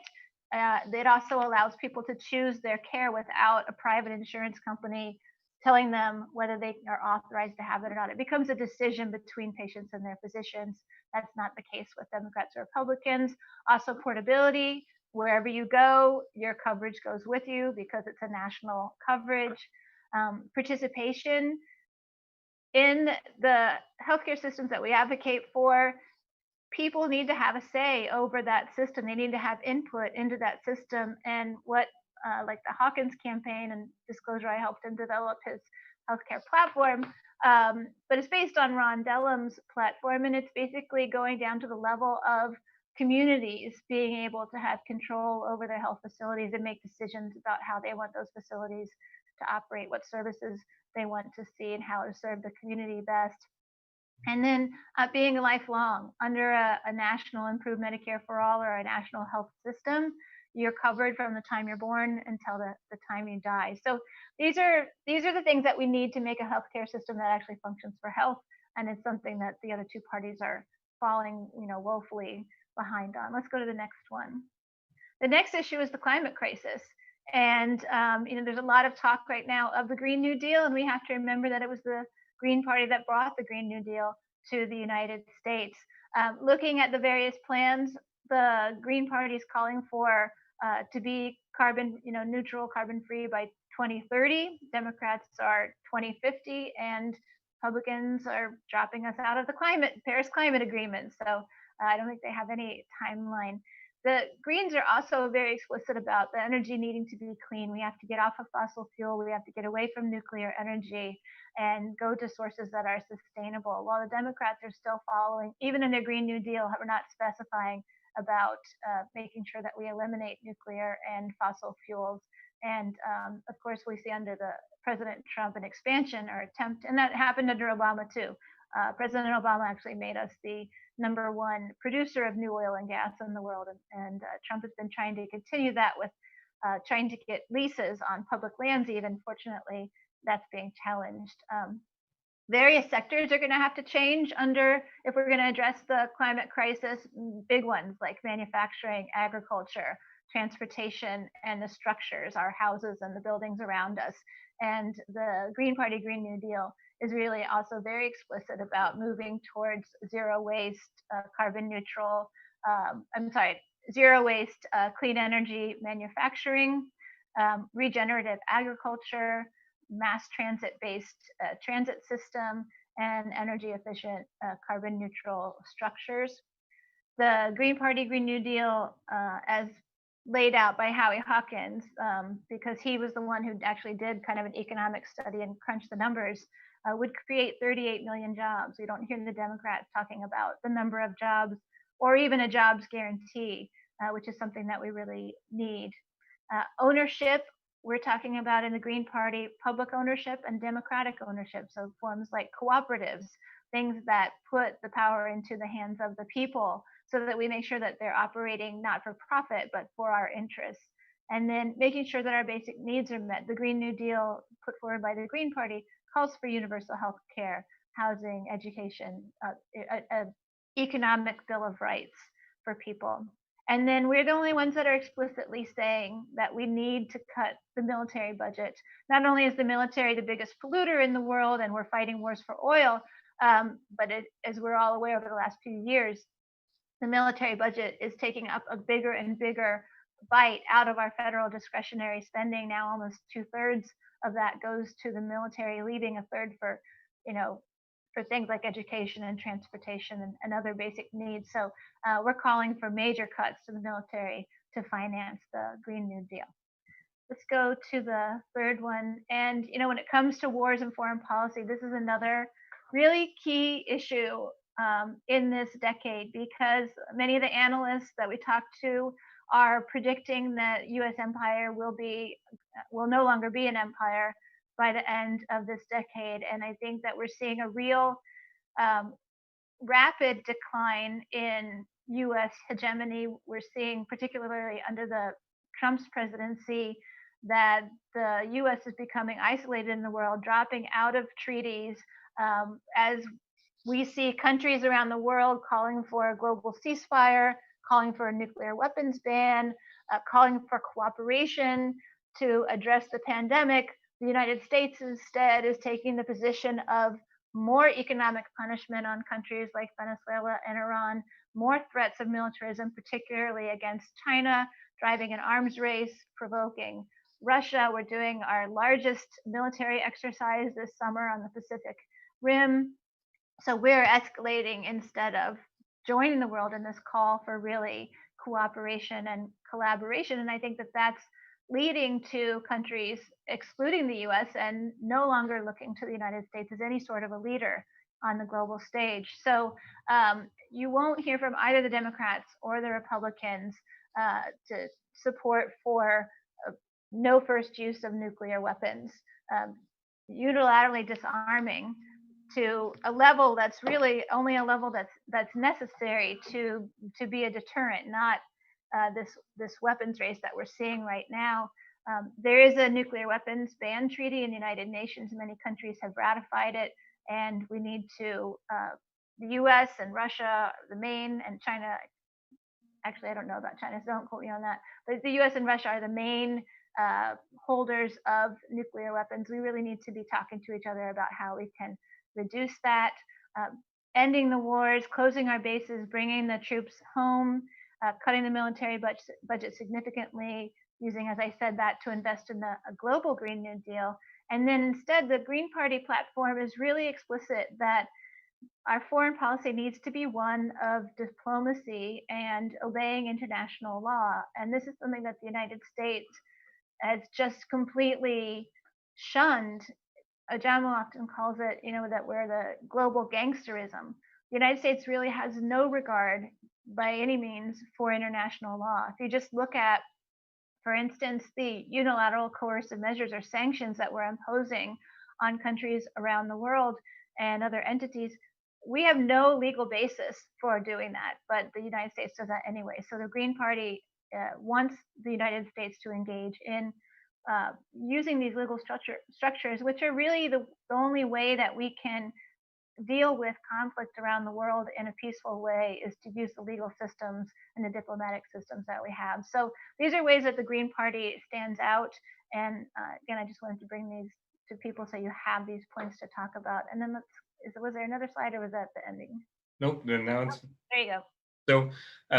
So thank you, Margaret. I think that each one of those slides could be its own workshop that we talk about, so that we can make the case for the Green Party and not simply, not just make the case for having voters having choice. I think that's often a cop-out for Greens. I think what we need to do is make the case for why a green world is a better world and why we're the only party with a vision looking forward. The other two corporate bought and bust parties are just figuring out about how far to turn back the clock. One of them wants to turn it back to 2008, and one of them wants to turn it back to whatever, 2000 or 1948 or something. But we have a future-focused vision, and I think we have an important opportunity this election cycle to understand what it means. Since 2016, the Democrats have succeeded at making one messaging argument, and that messaging argument is that if you don't vote for the Democrat, then you are voting for Donald Trump. That is the best message that they have crafted as far as reaching people, as far as people knowing what the Democratic Party is about in this election. And we think that the Green Party can have a better message this time. And to do that in Maryland, it's important first to understand that each person in each state should understand what their vote means and what its consequences are. In Maryland, it's not about the Electoral College. We don't have to have a debate here about whether we are spoilers or not, because we're not. We won't be. There's no chance that the state's Electoral College votes are in question. So it is about the popular vote and how many people are willing to invest in a positive message of the Green Party. And I think that we need to frame our argument that way, instead of getting dragged into debates with our neighbors about something that we don't have the power to do. Even if we wanted to say that we are spoilers or not, it's not a power we have. So let's embrace. I think it's important to talk about that in Maryland, the Democratic Party nominee is going to win Maryland. There's no question about this. Joe Biden or Hillary Clinton won the state by 750,000 votes and 25 points. Just as a note here to show how not in play Maryland is, if every single one of the 300,000 people who voted for Bernie Sanders in the 2016 primary switched and voted for the Green Party candidate this time, the Democrat would still win by 350,000 votes. They would still win by double-digit margins. So don't let anybody tell you that your vote is a vote for Trump and not not the Green Party. Your vote is a vote for the things that Margaret was talking about earlier. Those are the questions on the ballot. Do we want to have health care that provides for all people, or do we want to let it be up to the market? Do we want to have a livable planet that can face the crisis of capitalism, white supremacy, and climate, or do we want to half-ass it and go low and slow like the Democrats want to do? Or do we want to just do nothing like the Republicans do? We have a message, and we should be clear that every vote in Maryland is symbolic, and that we should ask people the question, what does your vote symbolize? Does it matter if you are one of the 800,000 people by which Joe Biden beats Donald Trump? No, it doesn't symbolize that you want health care. It doesn't symbolize that you want peace. It doesn't symbolize that you want a livable environment. But if you are willing to stand up and embrace your power and not your powerlessness, then you will be able to say, we do want these things and we are going to demand these things. Now, I know everybody on this call today already believes that, but I think that this is an effective argument to make with your friends and your neighbors, because many of them are scared to death that their vote for what they believe in is going to have a consequence that they don't necessarily want. But I think it's important to say that in Maryland, that is not a possible consequence. One other thing I want to say on this, people will tell you, but we elected Larry Hogan. He got elected a second time, and he beat Ben Jealous. That is true. He also got elected Hillary Clinton after Hillary Clinton beat Joe Biden by 25 points after the first time that Larry Hogan got elected. The second time Larry Hogan got elected, he had a 68% approval rating going into that election, and polls showed him beating every Democrat in the race by 13 points. Now, Donald Trump has a 29% approval rating in Maryland, and polls show him losing to every Democrat in the race by double digits, including Tom Steyer and Tulsi Gabbard. Nothing against Tom Steyer and Tulsi Gabbard, but they were never viable Democratic nominees, and it just goes to show that your vote in Maryland is not going to play into the Democrats' one marketing strategy, which is this is a vote for Trump. Again, this is not a point that is necessary for the people on this call, but it is an effective argument to make when you're talking to other people. There are plenty of people out there who would be willing to vote Green if they knew how to convince themselves and their friends that they weren't going to re-elect Trump, because Democrats have convinced them that that's the only thing that they have power to do. Remember, embrace your power, not your powerlessness. Vote for what you want, not what you're afraid of. That is the message that I think Greens need to be pushing in this election cycle in order to make sure that people understand what is on the ballot is not Trump, is not Biden, but is healthcare, human rights, peace, and a livable planet. Now, some of the next steps I think that we have for this, we have plenty of time to have these conversations, and I think we should have organizing conversations around each of that. But in order for that to matter, we need to have ballot access. Hunt's going to come on and talk about that in a minute, but soon we'll be having phone banking shifts for ballot access, and we need people to sign up for those shifts so that we can get the electronic signatures we need. 2, people need to volunteer with the party and the presidential campaign. Get active, get out there, figure out what skills you have that you can bring to the table so that we can convince as many people in Maryland as possible to vote for whoever the Green nominee is. 3, follow the Maryland Green Party, your favorite candidates, the National Green Party, Ajamu, Margaret, Kali, follow all these people and share on social media and email. It doesn't make up the entirety of the election, but it is an incredible way to talk to people that we didn't have 10 years ago. And it does go a long way toward giving people the arguments they need to have to make the case for their friends and neighbors. Next is find a group of friends that shares your belief that we can do better and we don't have to settle for the choice between barbarism and austerity that Biden and Trump pose, and work with them. Campaigns are better if you have friends around. We know you have friends that you can convince them. Let's get together. Let's have a group in every neighborhood that is willing to make the case that this is absolutely the year to vote for the Green Party, and push back on the messaging that says don't vote for this is not the year. Finally, be ready to explain why people should vote green. Know what their fears are, know what their concerns are, and understand how to present a positive message that helps them to overcome those fears and concerns so that they too can be part of our voting bloc. Look, presidential elections are not the only thing that matters for the Green Party. We can't ever fall into that trap, but they are a state-funded, mass media-funded opportunity to engage people in conversations about the world that we want to live in, and we should take that opportunity, seize it, and use it for everything it means in order to make sure that we are pushing a message that tells people why we do, what we believe in, and what we think the future can look like. And with that, I am good to go, and we have some time if there's questions.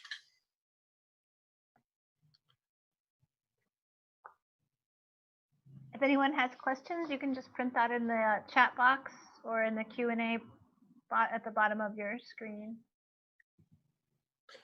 Can you turn off my presenting? Sure. And I think I just want to reiterate what, Jamu said, is kind of people's consciousness, and I think Kali said this too, is really shifting. And I think, a lot of Greens have been concerned in the past about pissing off their progressive friends who think that Greens are spoilers. And I think that more and more people are actually seeing that neither of the major political parties is going to represent them. Neither of them is an avenue for getting the types of changes that we need. And that's kind of, if you look at the trajectory of social movements, that realization that there are problems and the current system won't fix them is a really important shifting point to we need something else, and what is that something else? And the Green Party can fill that void of what is that something else. And I think the other point I would say on that is most of the people who say they're supporting Joe Biden agree that they need something better. I don't know how many people I've heard say he's not my first, second, third, fourth, fifth, or sixth choice, but I'm voting for him. And I think that's an opening for us to talk to folks who feel like they don't have a choice but to vote for him. I don't think that we should only be appealing to people who are progressive Democrats, but I think that there are a lot of people who have been convinced by the power of media and messaging that this is what they're supposed to do this time. And I think we need to convince those people to embrace the power of their ballot instead of the powerlessness of their ballot, and to understand that they can use their ballot here in Maryland to demand the things that they want, not to vote out of fear and not to vote out of fear. So let's see. Kevin Zeese is saying, thanks to both of you and our keynote speakers. What are MGP goals for 2020? Hawkins just won Mississippi and Florida today, which gives him 21 states, likely to be our nominee. And we'll be setting up a Maryland for Hawkins Walker. Okay. I mean, of course, one of our goals is to get on the ballot. But maybe, Andy, you can talk about some of the other tangible goals for Maryland.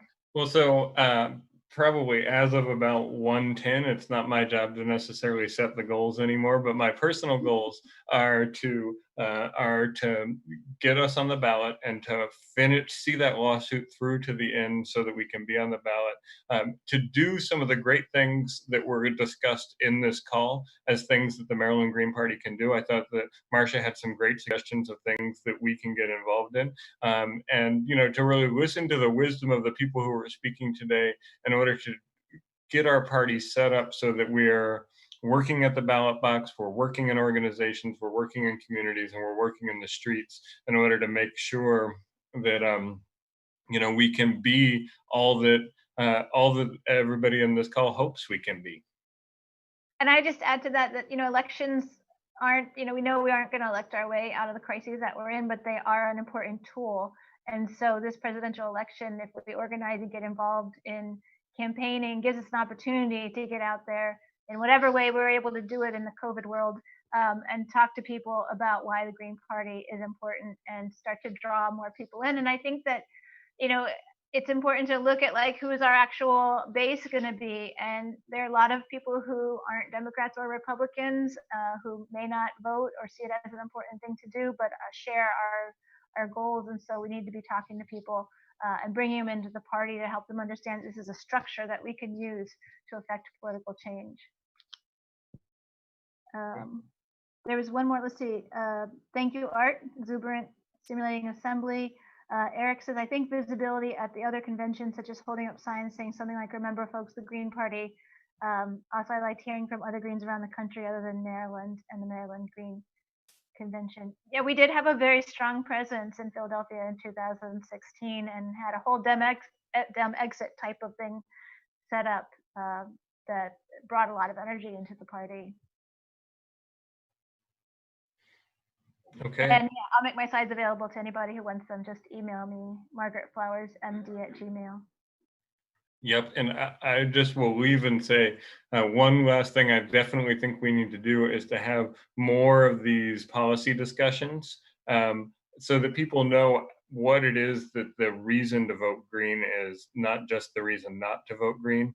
And I think that each one of these slides could be a discussion in a Q&A worthy of its own presentation. So thank you for working with me on this one, Margaret. And do we have Brian? I have Hunt in. Actually, I just moved him in, and here comes Brian available? And Brian is here as well. He should be on. Okay.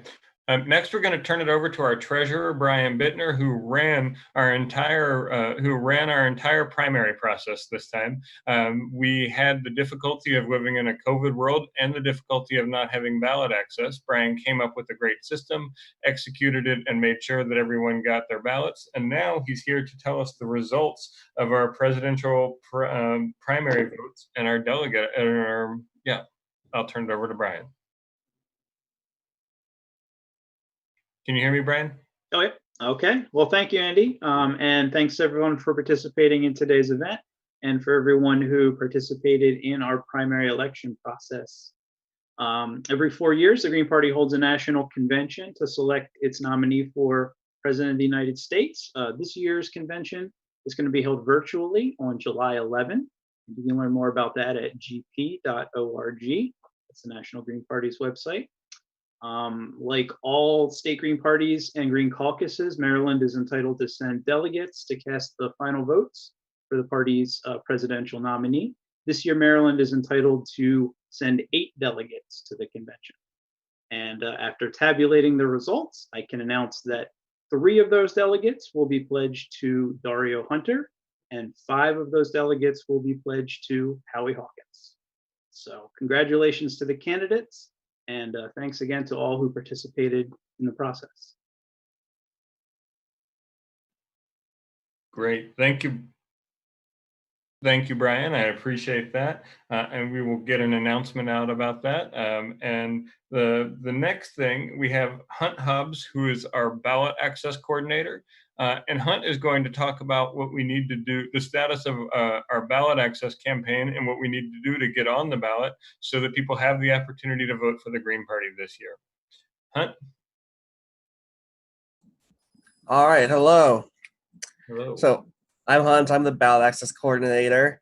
And for those who don't know, every 4 years in Maryland, political parties like us have to go through the process of getting approved to be on the ballot again by collecting essentially 10,000 signatures.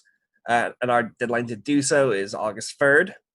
As of the spring, we have about 5,000 signatures, which puts us what we thought would be in pretty good shape, doing much better than, for example, the Libertarian Party. Unfortunately, as you know, we have this COVID problem, and we essentially had to stop canvassing. We couldn't go to big events because there are no big events, and we can't really approach the public in person because it's not safe and responsible. So in light of these circumstances, we've been trying to see what we can do to get on the ballot regardless. And we've already achieved one major victory, which is that for the first time ever, it's now legal in Maryland to collect these signatures electronically. And we commissioned a sympathetic app developer to create a platform for us to collect these signatures on the internet. And so that will very soon be shareable, and you'll be able to, email that, social media that around so that people can sign it. However, it's easy as it is to do that, and it's nice that it's so easy. That doesn't have the greatest rate of return. So we are also engaging in a much more proactive phone banking campaign where you'll be able to call people from our list of several thousand contacts around the state and talk to them, get them to sign the thing, and walk them through that if necessary, so that we can boost these numbers up by the time we need to do so.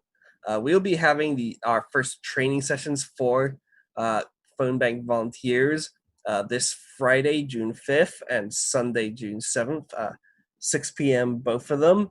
The idea there is to teach you how to make sure you're logged into our phone banking platform, know how to use it, be familiar with the scripts and procedures for getting the signatures done so that we can start calling people and getting them to sign it. The other big action before I proceed, if you want to take part in the phone banking campaign, please email greenpartyballot@gmail.com with a message to the effect that you want to be part of the phone banking, and we need you to register because this way it can start setting you up with accounts on the platform in advance so that we can be more productive during the trainings and get you all hooked up. Now, the second major thing that we're doing, which has not been resolved yet, is we are suing the state of Maryland and Governor Hogan to essentially argue that we shouldn't have to collect all 10,000 signatures during the pandemic because it's absolutely absurd and irresponsible. And there have been successful court cases to that effect in several other states around the country, which we are molding it on and which hopefully will be a good precedent for the courts to look at. And we've joined with the Libertarian Party and some other ballot initiative groups to make this the case. So we're not quite sure what finally our target goal for the number of signatures will be, but whatever that number is, we are well positioned to secure those signatures if we have enough volunteers to take part in our phone banking and other online efforts to get these signatures in. So that's where we are with ballot access, and I hope you're the people who have been volunteering before COVID sign up to continue, and that we also have new people. We'd love to have you. Great, thank you, Hunt. We will be providing updates on the lawsuit as it goes forward. The state just dumped their pile of papers on us yesterday, and our legal team is looking through the response that we need to make. We'll have a response by next week, and we believe that we are right in this. We believe that the Constitution and the law are on our side, and we believe that the governor doesn't have the right to suspend our ability to be on the ballot, even if he does have the duty to protect public health. So thank you very much, Hunt. Please put your email and all that information in the chat so that people right on it. Okay, and then the next thing I want to do is bring Margaret back to talk about fundraising. Sure. Thank you, Andy, and thank you everyone for being here and bearing with us in our first virtual Maryland General Assembly meeting. I really look forward to being able to be seeing people in person again, but we'll adjust with what's going on. So we all know that this is a really critical time to build a Green Party if we want to create the power to get the kinds of changes that we need. And we're at such an opportune time with people having this realization. But the work that we do does take money. We've been fortunate to be able to hire some part-time staff to help out with tasks like Hunt helping with ballot access. But the more resources we have, the more we can do. So I really want to urge people to make a donation to the Maryland Green Party. And that's easy to do online. If you go to mdgreens.org, you'll see it very clearly, a nice big green button.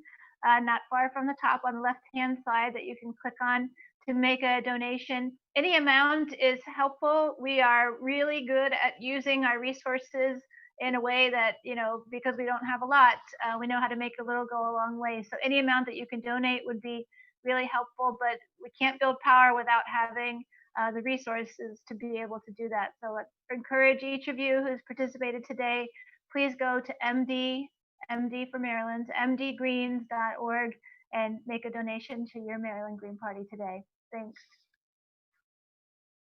Great.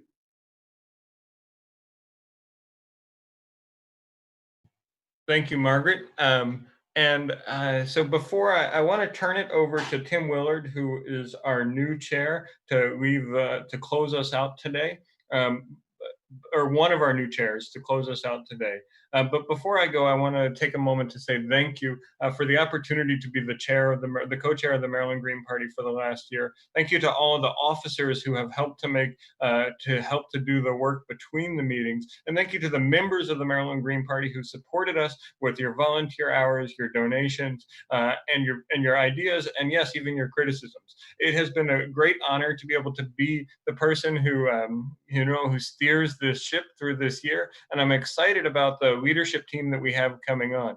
Tim and Virginia have years of experience within green politics, within movements, and within independence from the two-party system. Naila and Steve, as membership directors, will give us access to the people all across the state and will help us to grow the party. Renaud is coming on as secretary and has been a great member of the party so far and has helped us to build great connections with other organizations around the state. And Brian will continue to serve as treasurer. And Brian, no political entity can exist without a treasurer, because there are two people whose name are on the line when the State Board of Elections calls, and it is the chair and the treasurer. And it's so important to have somebody in that role who takes it seriously, who makes sure that the work is done and is done on time. I appreciate both Brian's diligence in that, but also his forward-looking approach to make sure that everything is taken care of and that we have processes in place to make sure the party is democratic as possible. I also want to thank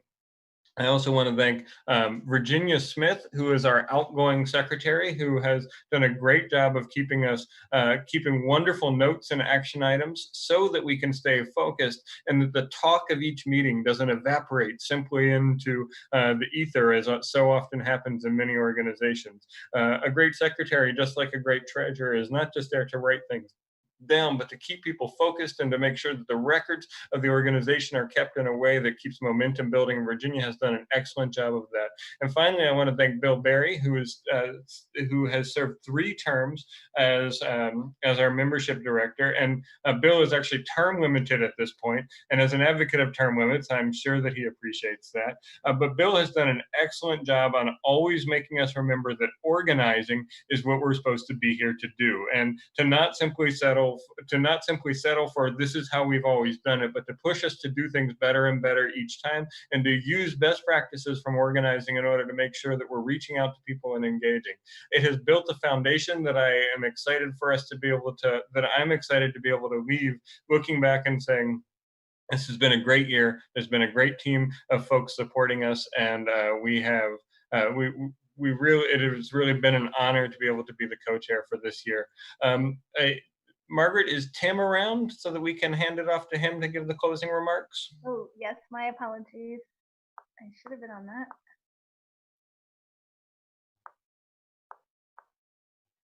Okay, Tim, bringing you up now.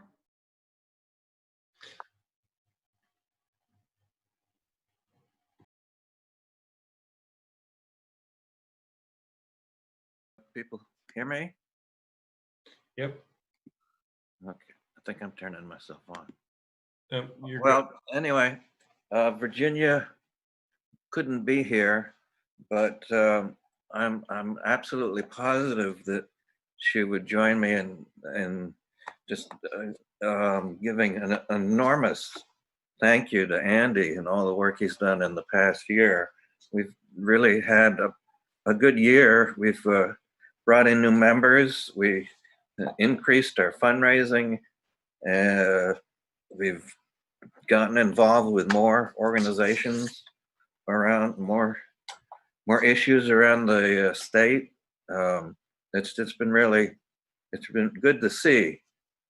And I'm hoping that Virginia and I can continue on more or less seamlessly. Just have a couple minutes. I just want to put in one plug for the petitioning effort, because from what I'm hearing, it sounds like our legal efforts will be productive, but we're almost certainly going to need to collect more signatures to get on the ballot. So please, everybody who can, please help us join in the phone banking. The online signature gathering has one big advantage in that the petition is automatically filled in, so there can be no mistakes. So we should get 100% accuracy, and we're really going to need people to make an all-out effort to get people to sign it. And there's so much more to say about what we need to be doing, but we're running out of time. So I think I'll leave it at that. And once again, thank you to everyone who's gotten us through the last year. Okay, thank you, Tim. Thanks, everyone. And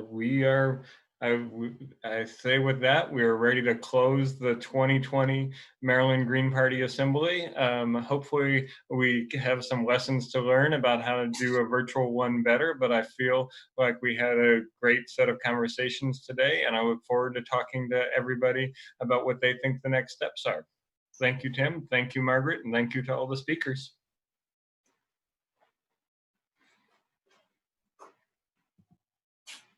Okay.